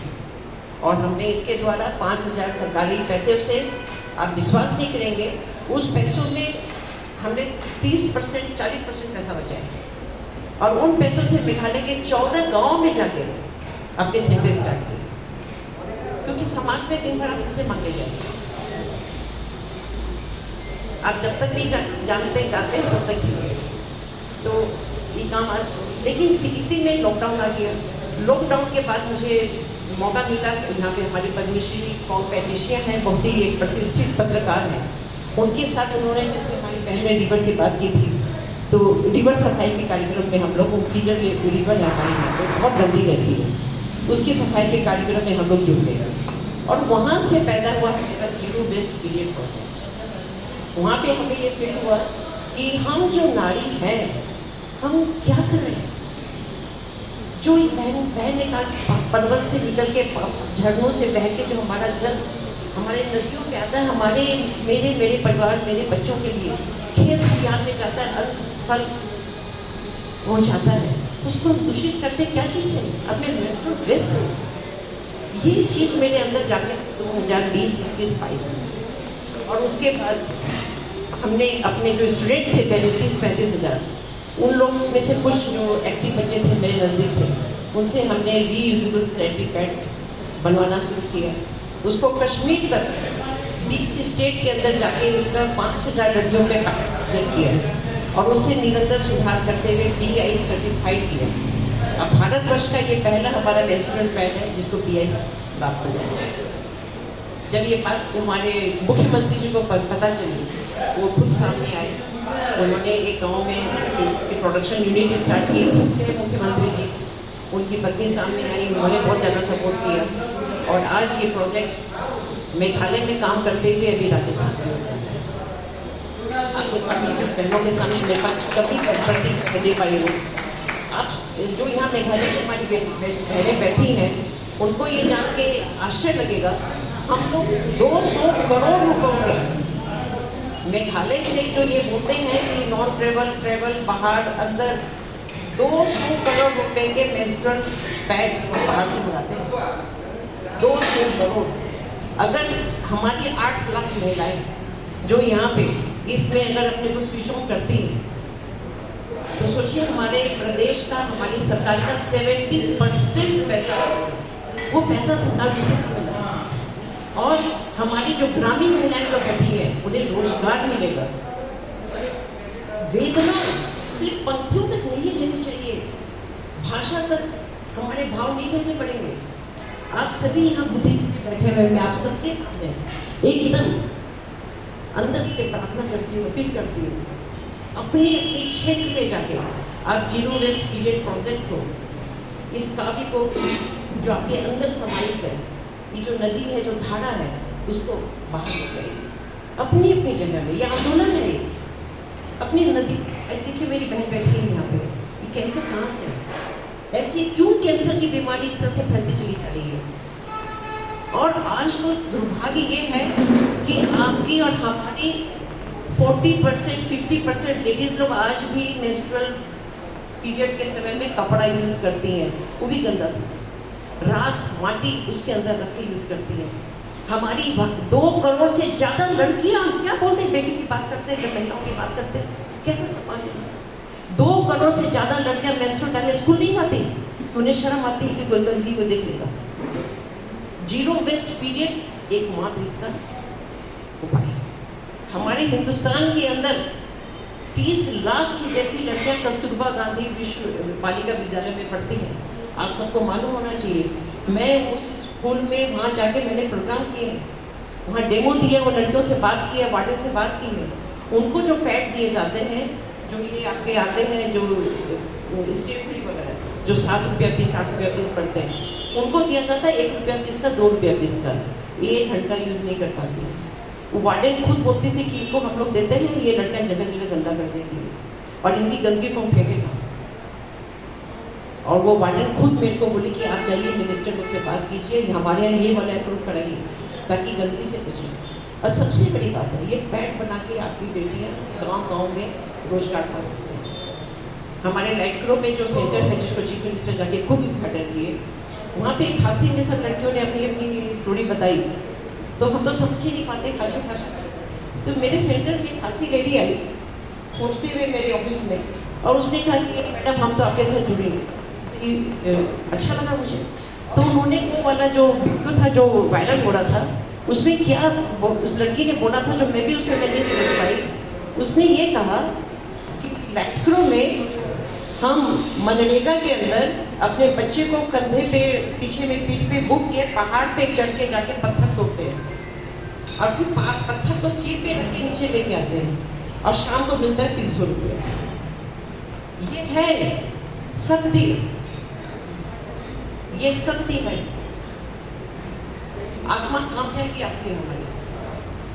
और आज हम शुभम के माध्यम से यूनिफॉर्म पहन के एक ऑफिस में जाते हैं, एक जगह बैठ के काम करते हैं, गाना सुनते हैं, शाम को 500 रुपये लेके आते हैं। ये लड़ाई है। अगर ये लड़ाई आपको भी अच्छी लगती है, मैं कहती हूँ आपका। लॉकडाउन के टाइम में मैं आपको एक मामला बताती हूँ कि बीजेपी की नेशनल टीम ने एक यहाँ पे ऑनलाइन मीटिंग की थी, जिसमें उस समय के रामलाल जी जो बीजेपी के जो नेशनल सेक्रेटरी थे, महासचिव थे, वो थे, खुद उन्होंने इस मीटिंग को किया था, लीड किया था। तो उन्होंने कहा कि आपके उसमें मुझे भी मौका मिला बोलने का, तो मैंने उनसे यही कहा, नवीन यहाँ बैठा इसलिए बोल रही हूँ मैं, नवीन बहुत अच्छा बच्चा है मेरा, मेरे ही परिवार का बच्चा है। तो मैंने उनसे उस समय कहा रामलाल जी को कि जितनी स्कूल यूनिफॉर्म बनती है, नवीन को तो मालूम है कितनी बनती है, हमारी हजारों हजारों बेटियां निकालेंगी, वो ट्रेनिंग लेने के गांव में बैठी हुई है। ये मौका उसको क्यों नहीं मिलना चाहिए?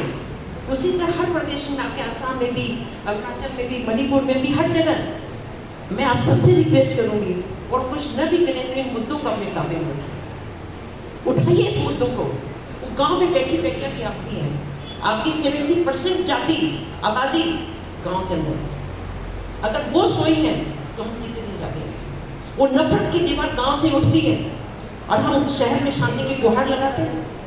कई लोग कहते हैं कि शिलांग में फ्यूचर नहीं है, अब बाहर में मूव करना चाहिए। मैं उन सबको चैलेंज करती हूँ, तुमने अपना फ्यूचर शिलांग के अंदर बना के बाहर की बात करते हो। यहाँ के बच्चों के जो जिस स्टेट में रह रहा है, वहाँ के बच्चों की ब्रेड बटर की बात करो। पहला उनका ही हक, तो उनकी माँ सशक्त होगी तो बच्चे सशक्त होंगे। हमारी नदी, हमारे झरने, हमारे खेत, हमारे खलिहान, हमारे अन्न, हमारे फल शुद्ध होंगे। और ये अगर लड़ाई आप में से किसी को भी ठीक लगी, सही लगी, तो मैं आप सबके सामने हृदय से आह्वान करती हूँ, आप जहाँ हैं, जिस जगह हैं, आप इसको स्टार्ट कीजिए। जो महिला बनाएगी उसको भी कुछ मिलेगा, जो महिला इस पैड को जाके कहीं बेचेगी उसको भी कुछ मिलेगा, जो महिला यूज करेगी उसका घर का 70% पैसा बचेगा और हमारा पर्यावरण बचेगा। हम अपने फ्यूचर, अपने बच्चों को क्या देके जाना चाहते हैं? अरे मेरे पास 2 पैसा कम भी कमा लिए तो क्या हुआ? मैं फिर से नवीन को रिक्वेस्ट करूँगी कि तुम्हारा ऑर्डर गाँव की औरतों को दो, मत मंगाओ बाहर से कपड़ा। क्या होगा? हम 10 रुपया कमाते हैं, 8 रुपया कमा लेंगे, 10 रुपया कमा लेंगे, क्या फर्क पड़ जाएगा? इतना प्यार, इतना आशीर्वाद मिलेगा, ये आवश्यक है।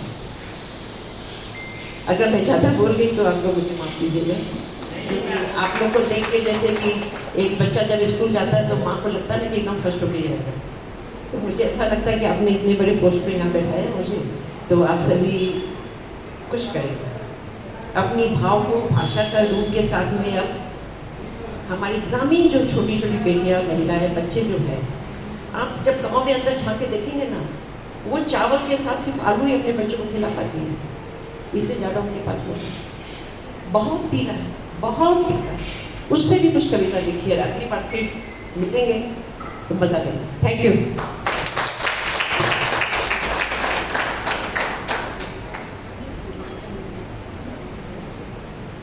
बहुत बहुत धन्यवाद। जब पुष्पाली ने शुरू की थी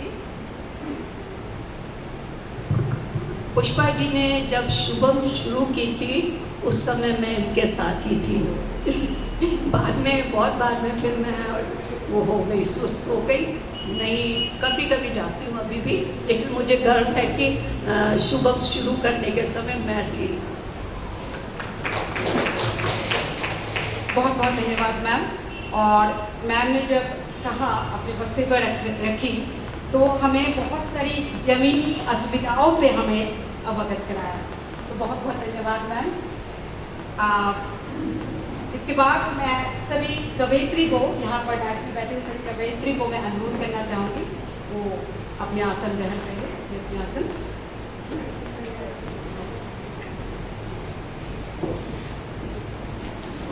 और दया शर्मा मैम, आदरणीय दया शर्मा मैम और आदरणीय मालविका मेधा जी को मैं अनुरोध करूंगी कि वे इनका सम्मान करें अंग वस्त्र और मेमेंटो से।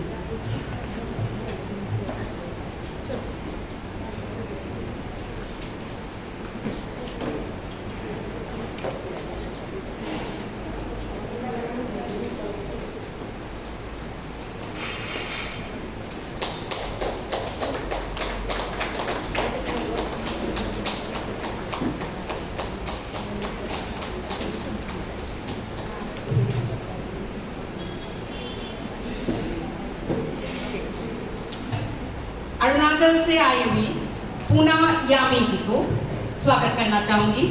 पूना यामी जी आप मंच पर आए और मैं हमारी मुख्य अतिथि आदरणीय पुष्पा बजाज से गुजारिश करूँगी कि उनका अंग वस्त्र से एक मिनट वो कासो माता जी की बहन है। मैं अंजू सबरवाल जी के बारे में कहना चाहती हूँ कि ये बहुत अच्छी मेरी दोस्त, और जब कोई भी तकलीफ हो कुछ बोलो तो ये हर उलझन को सुलझा के इतनी अच्छी तरह से बताती हूँ। मैं बहुत बहुत धन्यवाद देना चाहूँगी। मैं आपके साथ जुड़ी हुई हूँ और आप सब लोगों की तरह मैं भी कोशिश करूँगी कुछ जरूर जरूर जुड़ना।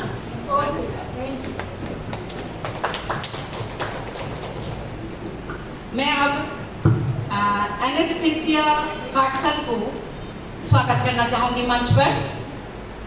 वो हमारी रितिशा कार्सन की बहन है,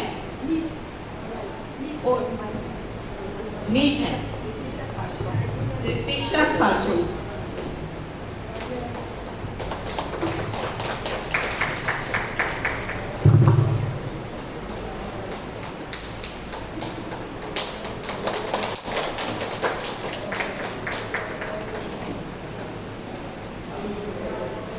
अब मैं मणिपुर से आए हुए सर ए कलसेंड्रो सिंह जो सूर्यलता जी के हस्बैंड है, इनका मैं मंच पर स्वागत करती हूँ।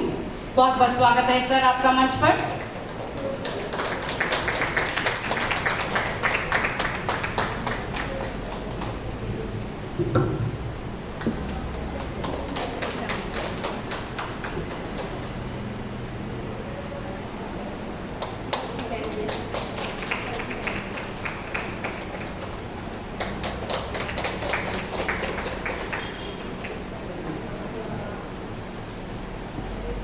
आप मैं बहुत बहुत धन्यवाद मैम।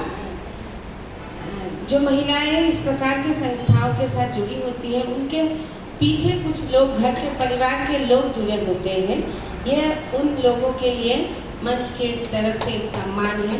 जैसे सर आए हैं या हमारे जो आज मैं आई हूँ तो हमारे पति महाशय घर संभाल रहे हैं, तो हमारे पीछे एक पुरुष शक्ति हमेशा जागृत रहते हैं, इसलिए उनका हमने सम्मान किया। बहुत बहुत धन्यवाद मैम। अब बहुत ही दूर बात कही है मैम। मैं आपको ये कहना चाहती हूँ कि 2-3 दिन से मैं जो ये दौड़ रही हूँ और इनका सारा श्रेय मैं अपने हस्बैंड को देना चाहूँगी। कल सुबह शाम 2 बार आए थे और उन्होंने कहा कि आगे से ऐसा नहीं करना, हाँ बोलकर मुझे 15 दिन से बोलकर भड़कना कि मैं सारा काम हटा के रखूँ, फिर मुझे बोलना कि मैं तुमको तुम्हारे साथ दौड़ पाऊँ।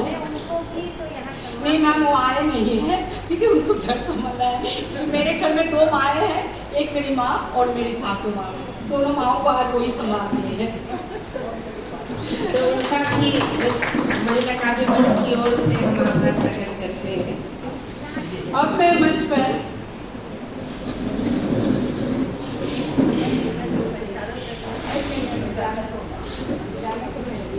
महिला काव्य मंच मेघालय के इस कार्यक्रम में, क्योंकि हम असम से आए हैं, मैं पहले असम की हूँ, फिर पूर्वोत्तर की, फिर राष्ट्रीय महासचिव हूँ। तो मैं असम की जितने भी सदस्य आए हैं उनका मंच पर बुलाती हूँ कि आप आइए, और हम असम से मुख्य अतिथि का, फिर दया जी का, और फिर राम जी का और मल्लिका जी का सम्मान करना चाहेंगे। मैम वो बैग भी लेके आएंगे। और महिला काव्य मंच असम पर जो हुआ था, असम में जब हमने किया था तो एक छोटा सा बैच हमने किया था, अभी तो ज़्यादा नहीं है।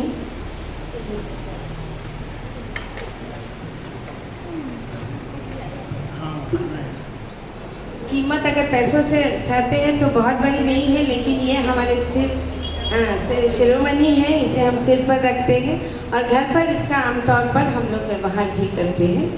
तो आज हमारे मुख्य अतिथि, इनकी बातों से हमें पता चला, मैं इतनी बड़ी हस्ती के साथ ही बैठी हूँ। मैं एक साधारण शिक्षिका हूँ, हिंदी के प्रति समर्पित हूँ। तो मैम, असम महिला काव्य मंच असम की ओर से हम आपका स्वागत करते हैं।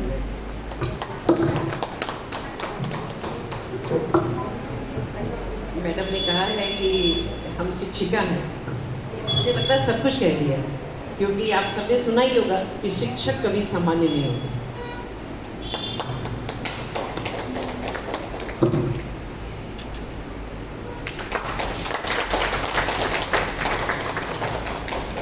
महिला काव्य मंच के प्रथम इसका संपादन मैंने किया था 93 महिलाओं के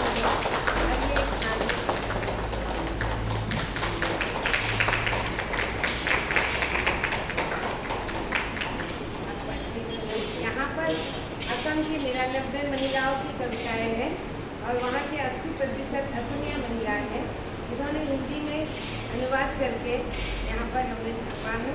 ये नागजी के प्रोत्साहन में पटियाला से हमने इसका प्रकाशन किया है और यहाँ के 40% कविताओं का अनुवाद मैंने किया संपादन,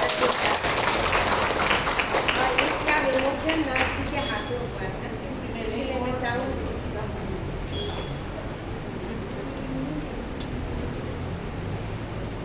यह एक राष्ट्रीय पुस्तक है। यहाँ के शिलोंग के ही डॉक्टर अवधेश कुमार अवध जी, सबको मालूम है, उनकी संपादना में है इनसे है हम, जो हमारे देश के प्रति समर्पित शहीदों की जिनकी चर्चा नहीं हुई है। तो यहाँ पूर्वोत्तर के भी उन महान शहीदों के बारे में लिखा है, लेकिन पूरे भारत के हैं 55 जन जो स्वतंत्रता सेनानी है, उनके बारे में है। तो आप एक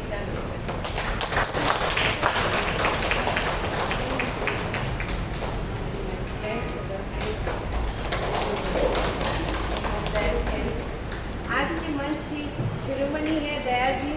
हाँ, डरते डरते हम लोगों ने सोचा मैम छोड़ दीजिए। मैम बोली मैं जो इन दोनों से पूछ करके बताती हूँ, और अंत में पूछते पूछते आज यहाँ तक पहुँच गई है। बोली है इतनी प्यारी है, और कुछ देर बाद ओ मनसा जी मैं तो भूल ही गई।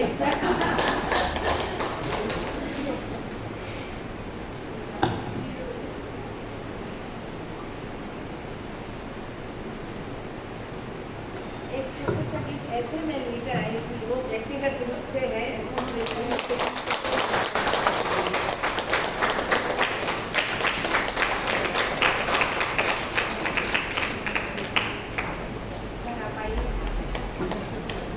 सर के बारे में क्या बताना है।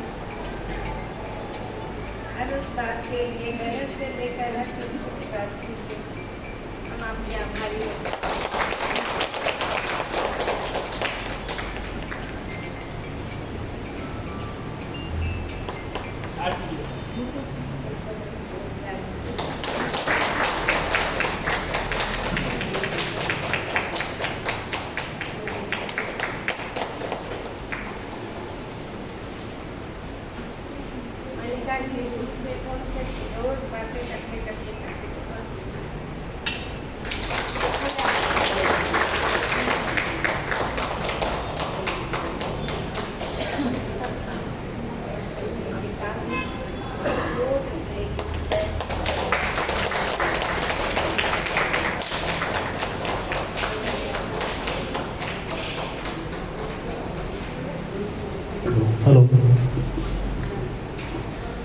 2 मिनट चाहूँगी।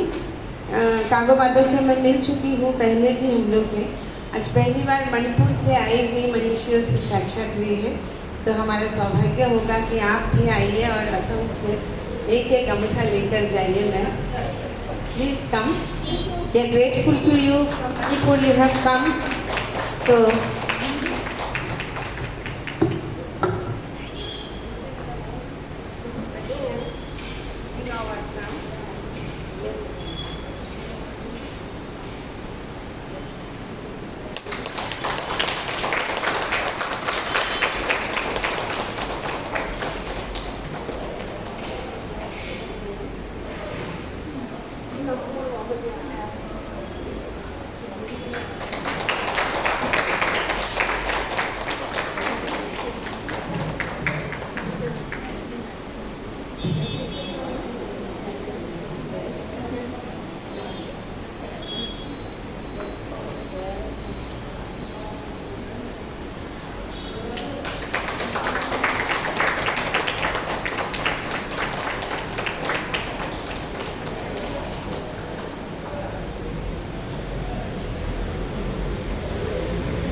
अभी मैम ने कहा कि मैं एक साधारण सी शिक्षिका हूँ, तो ये बात मेरे मन को बहुत खटकी कि शिक्षक कभी साधारण नहीं होता।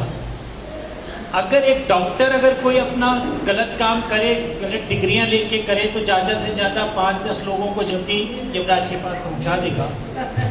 अगर इंजीनियर अगर अपना काम सही नहीं करे तो वो 2-4 पुल गिरेंगे, कुछ जनहानि मानहानि होगी, जो भी होगी। लेकिन शिक्षक अगर अपना सही काम ना करे तो जो देश आगे जा रहा है वो गर्त में जा सकता है। तो शिक्षक जो है वो देश की नींव है। इंजीनियर हो, डॉक्टर हो, शिक्षक के बगैर कुछ नहीं है। मैम आप हैं तो हम हैं, इसलिए ये ना सोचे कि मैं साधारण शिक्षक हूँ। आपने जो नींव डाली तभी हम लोग यहाँ हैं।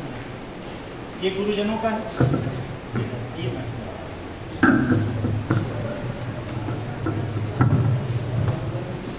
बहुत बहुत धन्यवाद। अब मैं मंच पर हमारी मेघालय मंच इकाई की अध्यक्षा आदरणीय दया शर्मा जी को से निवेदन करूंगी कि वो आए और अपनी कविता हमें सुनाए।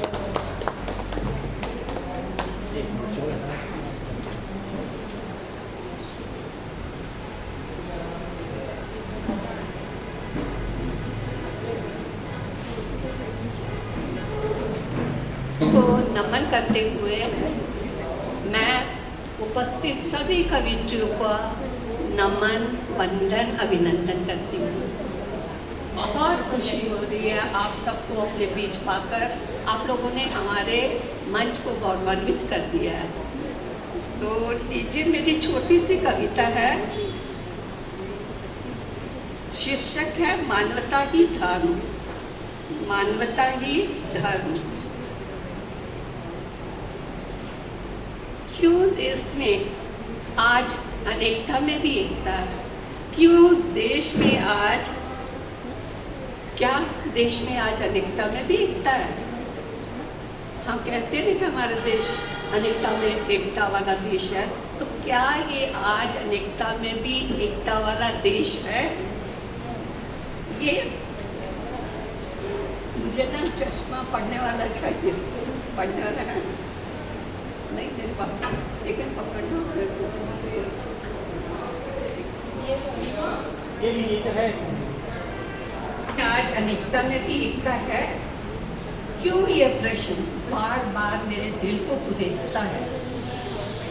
मानव आज क्यों फरमाया सा फिरता है, कुछ बोलना भी चाहिए तो लोगों को सी लेता है। ऐसा न हो कुछ बोल लोगों को आहत कर दे, धैर्य संयम के एहसास को खत्म कर दे। खामोश देख रहे सब हम अपने अजीजों को, पता नहीं किस देश में बैठे हूँ अपने रखे हूँ। यानी हमारे अपने ही बीच में हमारे दुश्मन होते हैं, लेकिन नहीं पता चलता। तो खड़े जहाँ हैं, कौन जाने अपनों में ही कोई गैर निकल आए, कौन जाने अपनों में ही कोई गैर निकल आए। खड़े जहाँ हैं वहीं जमीन अपनी न खिसक जाए। क्यों धर्म की आड़ में एक दूसरे से मार खाए बैठे हैं। मत अनेक धर्म एक, मत अनेक धर्म एक, इस बात को भुलाए बैठे हैं। आओ मिल बैठे सब एक हो जाए, अनेकता में ही एकता, इस बात को दोहराए। आओ मिल बैठे सब एक हो जाए, अनेकता में भी एकता है, इस बात को दोहराए। धन्यवाद।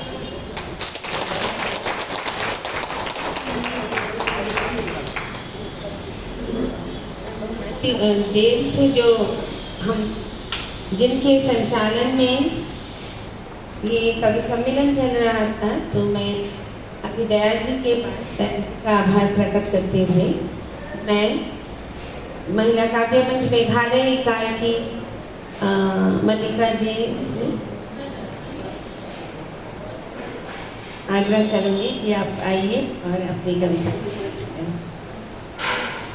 पहले कविता पाठ से पहले हम इनका सम्मान करेंगे।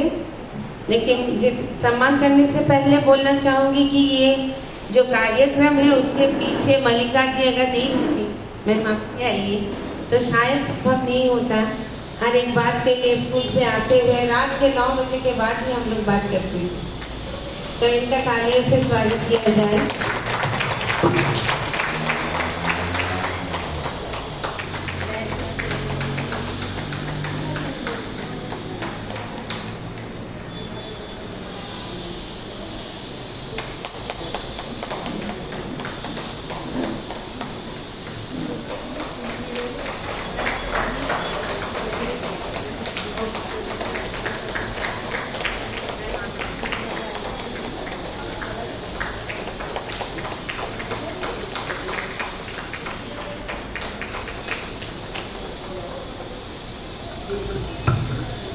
अब मैं आदरणीय रीमा जी से आग्रह करूंगी कि आप मंच पर आए और महिला काव्य मंच पूर्वोत्तर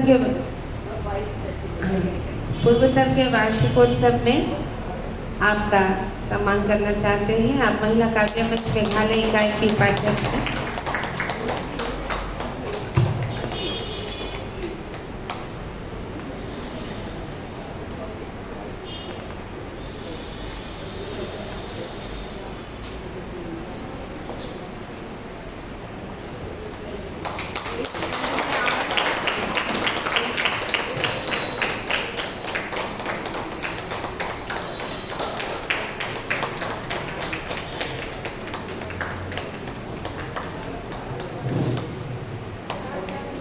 तो मल्लिका जी से आग्रह करती हूँ कि आप अपनी कविता से हमें इतनी देर आप सुनाते रहिए, अब हम आपको सुनेंगे।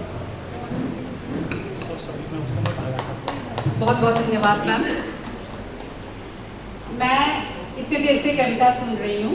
जैसे कि हमारी मुख्य अतिथि आदरणीय पुष्पा बजा जी ने कहा कि उन्होंने सभी कविताओं को सुन के एक ही निष्कर्ष तक पहुँचे कि एक महिला और एक प्रकृति। लेकिन मैं थोड़ा सा अलग पढ़ूंगी, क्योंकि हम यहाँ पर बहुत सारे शिक्षिका होंगे।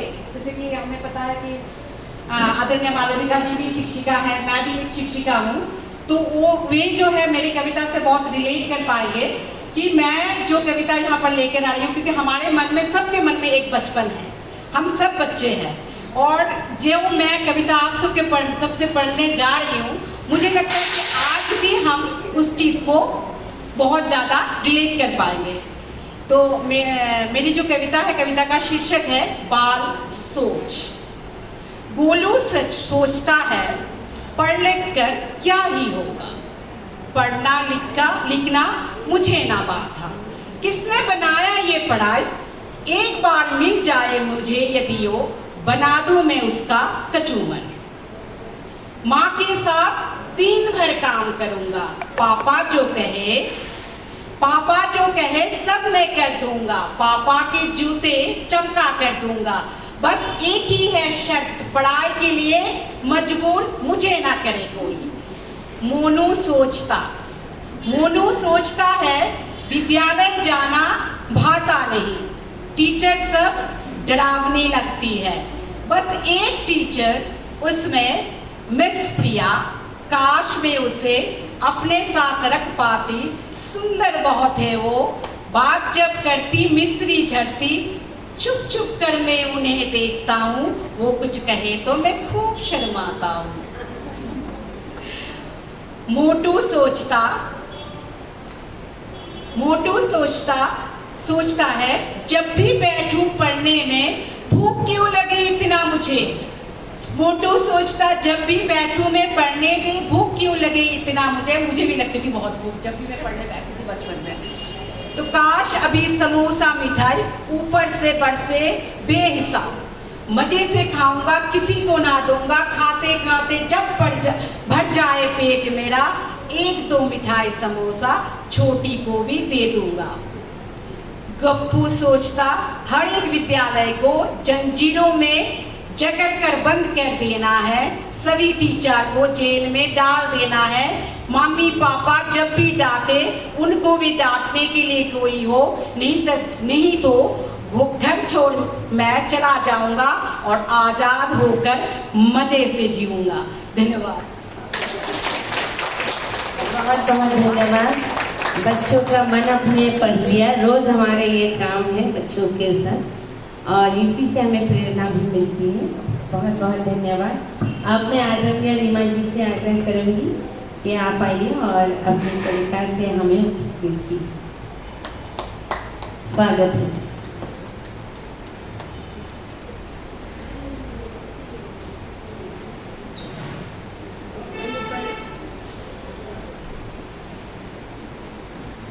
मंच पर उपस्थित सभी आदरणीयों को, सभी कवि कवित्रियों को मेरा सादर अभिनंदन और प्रणाम।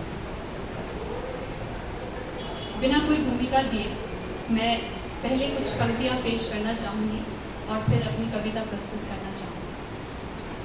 पंक्तियां कुछ ऐसी हैं। तुमने तोड़ा उसे पर वो टूटी नहीं, क्रोधित मूर्छित फिर भी झुकी नहीं, नारी है वो असहाय नहीं, शक्ति की परिचिन्न है। उसके अस्तित्व को क्या जलाओगे, उसके अस्तित्व को क्या जलाओगे, खुद भस्म हो जाओगे। फिर क्यों ढूंढती आज जननी इंसाफ, जब नारी ही नारी के खिलाफ। मेरी आज की कविता का शीर्षक है माँ मेरी आत्मा। जिसको दिया जीवन दान, वो हाल तुम्हारा पूछने ना आया, कौन चुकाए तुम्हारा एहसान, माँ तुम्हें कोई समझ ना पाया। प्रकृति की तुम कैसी रचना, परिस्थितियों से कभी ना हारी, हंसते हुए अश्रु तुमने बहाए, माँ तुम सबसे प्यारी। तुमने पाया श्रेष्ठ वरदान, कोख में तुम्हारे जीवन समाया, ना होती तुम ना होता इंसान, उसका अहंकार ये स्वीकार न पाया। तुम भूखी हो सोई, बच्चों को कभी भूखा न सुलाया, जीवन अपना सौंप कर भविष्य इनका तुमने बनाया, माँ तुम्हें कोई समझ न पाया। वृद्ध अवस्था में हारते शरीर से चट्टानों को तुमने हराया, वो कब कपाते खाना जरूर बनाया, माँ तुम्हें कोई समझ न पाया। दुलारा तुम्हारा सुने कठोर शब्द, तो न्याय सदा उसे तुमने दिलाया। अनगिनत हैं उपकार तुम्हारे जिस पर, अब बना कठोर वही, तो कौन पूछे किसने तुम्हारा दिल दुखाया, माँ तुम्हें कोई समझ न पाया। जीवन सार्थक है तुम्हारा, बस धोखा अपनों से खाया। ईश्वर भी ये देख ना पाया, तुम्हें अपने पास ले बुलाया। अब कहते हैं हमारी माँ कितनी अच्छी थी, फेसबुक पर तुम्हें ऊंचा दिखाते, दोस्तों को बचपन के किस्से सुनाते। ईश्वर भी रह गए दंग, क्या मैंने ही इंसान बनाया, क्या मैंने ही इंसान बनाया। माँ तुम्हें कोई समझ ना पाया, तुम्हें कोई समझ ना पाया। बहुत बहुत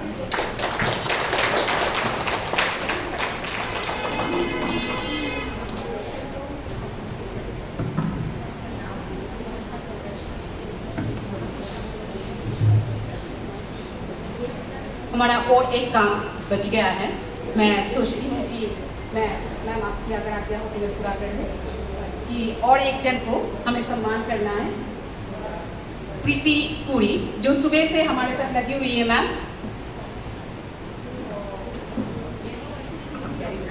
मैं स्वागत करती हूँ प्रीति पुरी को मंच पर।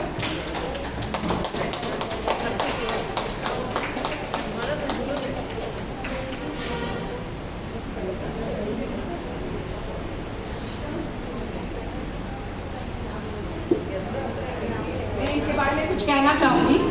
कल रात को एक्चुअली हम लोग जो बिहार से मैं और ईमान निकल रहे थे, तो राम भैया ने कहा कि अगर एक तो लड़कियाँ हो जाते तो बहुत अच्छा होता। तो मैंने रात को शायद से 11 बजे मैंने इनको फ़ोन किया कि आप प्रीति प्रीति आएगी कि नहीं। उन्होंने कहा कि मैं आ जाऊँगी, तो आप ही गई और सुबह से लगी हुई हमारे साथ। बहुत बहुत धन्यवाद प्रीति। साथ ही साथ आदरणीय पुष्पा मैम और मालविका जी का आदरणीय मालविका जी को धन्यवाद करना चाहूँगी कि सम्मान करने के लिए। बहुत बहुत धन्यवाद मैम। जो अब तक सबको प्यार से बुलाती आई हैं, सबको एक एक करके प्यार से बुलाती आई हैं, उन्हीं अध्यक्षा मालविका राय मेहदी जी को मैं उतने ही प्यार से बुलाती हूँ। आप स्टेज पे आइए और अपनी कविता पाठ कीजिए।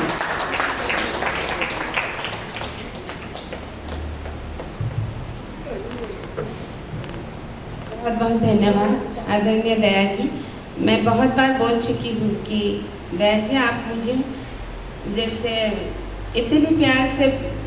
इतनी प्यारी है, जैसे मामा जैसी एक भावनाएं मन में आती है। आप मुझे मालविका ऐसे करके बुलाएंगी, लेकिन बार बार वो मालविका जी करके बुलाएंगी। तो आपका बहुत बहुत आभार दीदी। अब इतनी देर से हमें सुनने के लिए सभी समाज को मेरा नमस्कार। ज़्यादा समय नहीं है, एक्चुअली हम लोगों का समय तो 2 बजे तक ही था, तो जैसे तैसे समय बीत ही जाता है। ये सितंबर महीना जो है एक विशेष कारण के लिए विशेष है, और वो है कि इस महीने के 14 तारीख को हम हिंदी दिवस का पालन करते हैं पूरे भारतवर्ष में। हर स्कूल में, हर कॉलेज में, विश्वविद्यालय या केंद्रीय विभाग के सभी कार्यालयों में पूरे सितंबर महीने में हिंदी पखवाड़ा चलते हैं और हम लोग धूमधाम से हिंदी दिवस मनाते हैं। गुवाहाटी के पान बाजार के डॉन बॉस्को स्कूल में जहाँ मैं पढ़ाती आई हूँ, पिछले 2 दशक से भी ज़्यादा हो गए हैं मुझे।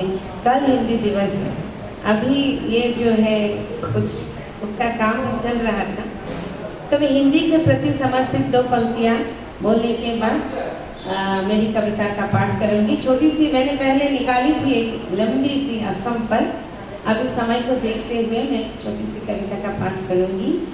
तो सुमधुर सुललित वाणी तेरी गूंजे नभतर रोशन करती, हिंदी के प्रति समर्पित है। कि अखियाँ है तू सूरदास की, तुझमें समा है मीरा की बंसी। तू ही वेद तू ही उपनिषद, तू ही वेद तू ही उपनिषद, तू बनेगी पहचान नई पीढ़ी की, हिंदी तू ही बनेगी पहचान नई पीढ़ी की।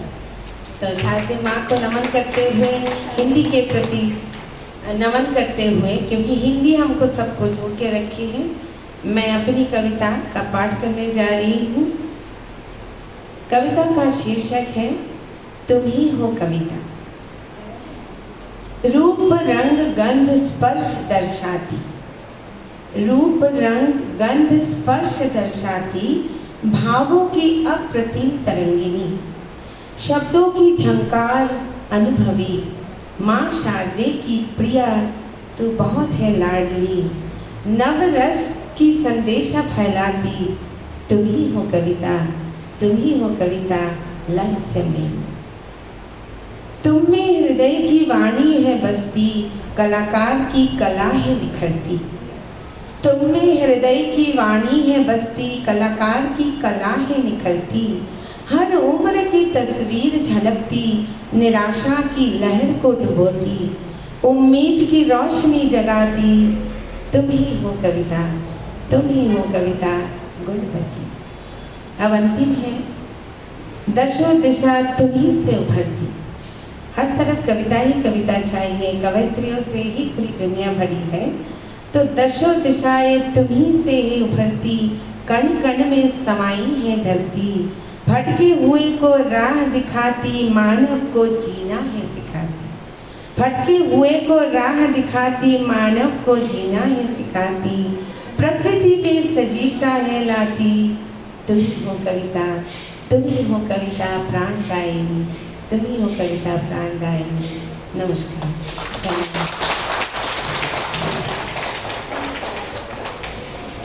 धन्यवाद मैम, बहुत ही सुंदर कविता। अब मैं अभी हम लगभग अंत तक पहुंच चुके हैं कार्यक्रम के। मैं आदरणीय दया मैम को बुलाना चाहूँगी कि वो धन्यवाद ज्ञापन करें। धन्यवाद ज्ञापन के बाद हम महिला मंच की जो गीत है उसको बजाएंगे। तो मैं इसके बाद मैं अनुरोध करना चाहूँगी कि जैसे ही गीत बजे तो सब खड़े हो जाए और साथ ही साथ हम लोग एक ही साथ में हम लोग राष्ट्रीय गीत लगाएंगे। तो सब खड़े उसके बाद हम लोग हर राज्य से अलग अलग फोटो खींचेंगे। जैसे हमारे साथ मणिपुर वाले आएंगे, हमारे साथ असम आएंगे, हमारे साथ अरुणाचल और अंतिम हमारे साथ मेघालय। धन्यवाद। सबसे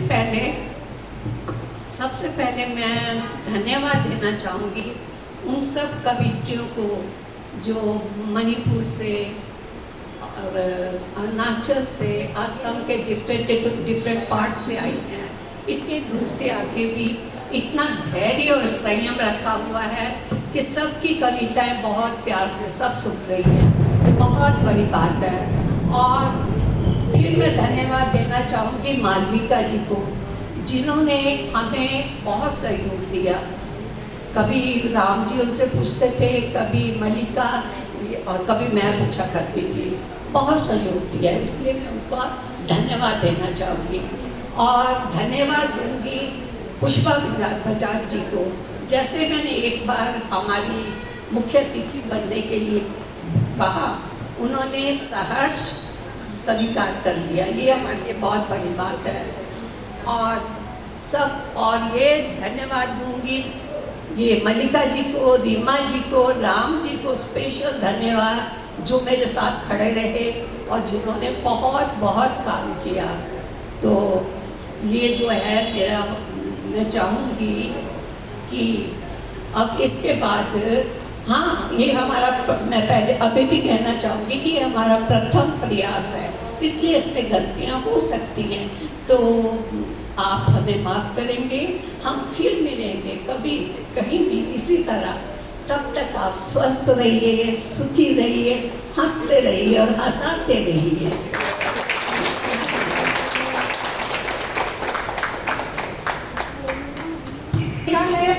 हमारी आदरणीय मालविका राय मेथीदास जी ने, और संगीत की है अमृता, गुवाहाटी की अमृता जी की आवाज़ है, महासचिव अमृता जी की आवाज़ में हम लोग सुनते हैं महिला की।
राष्ट्रगान.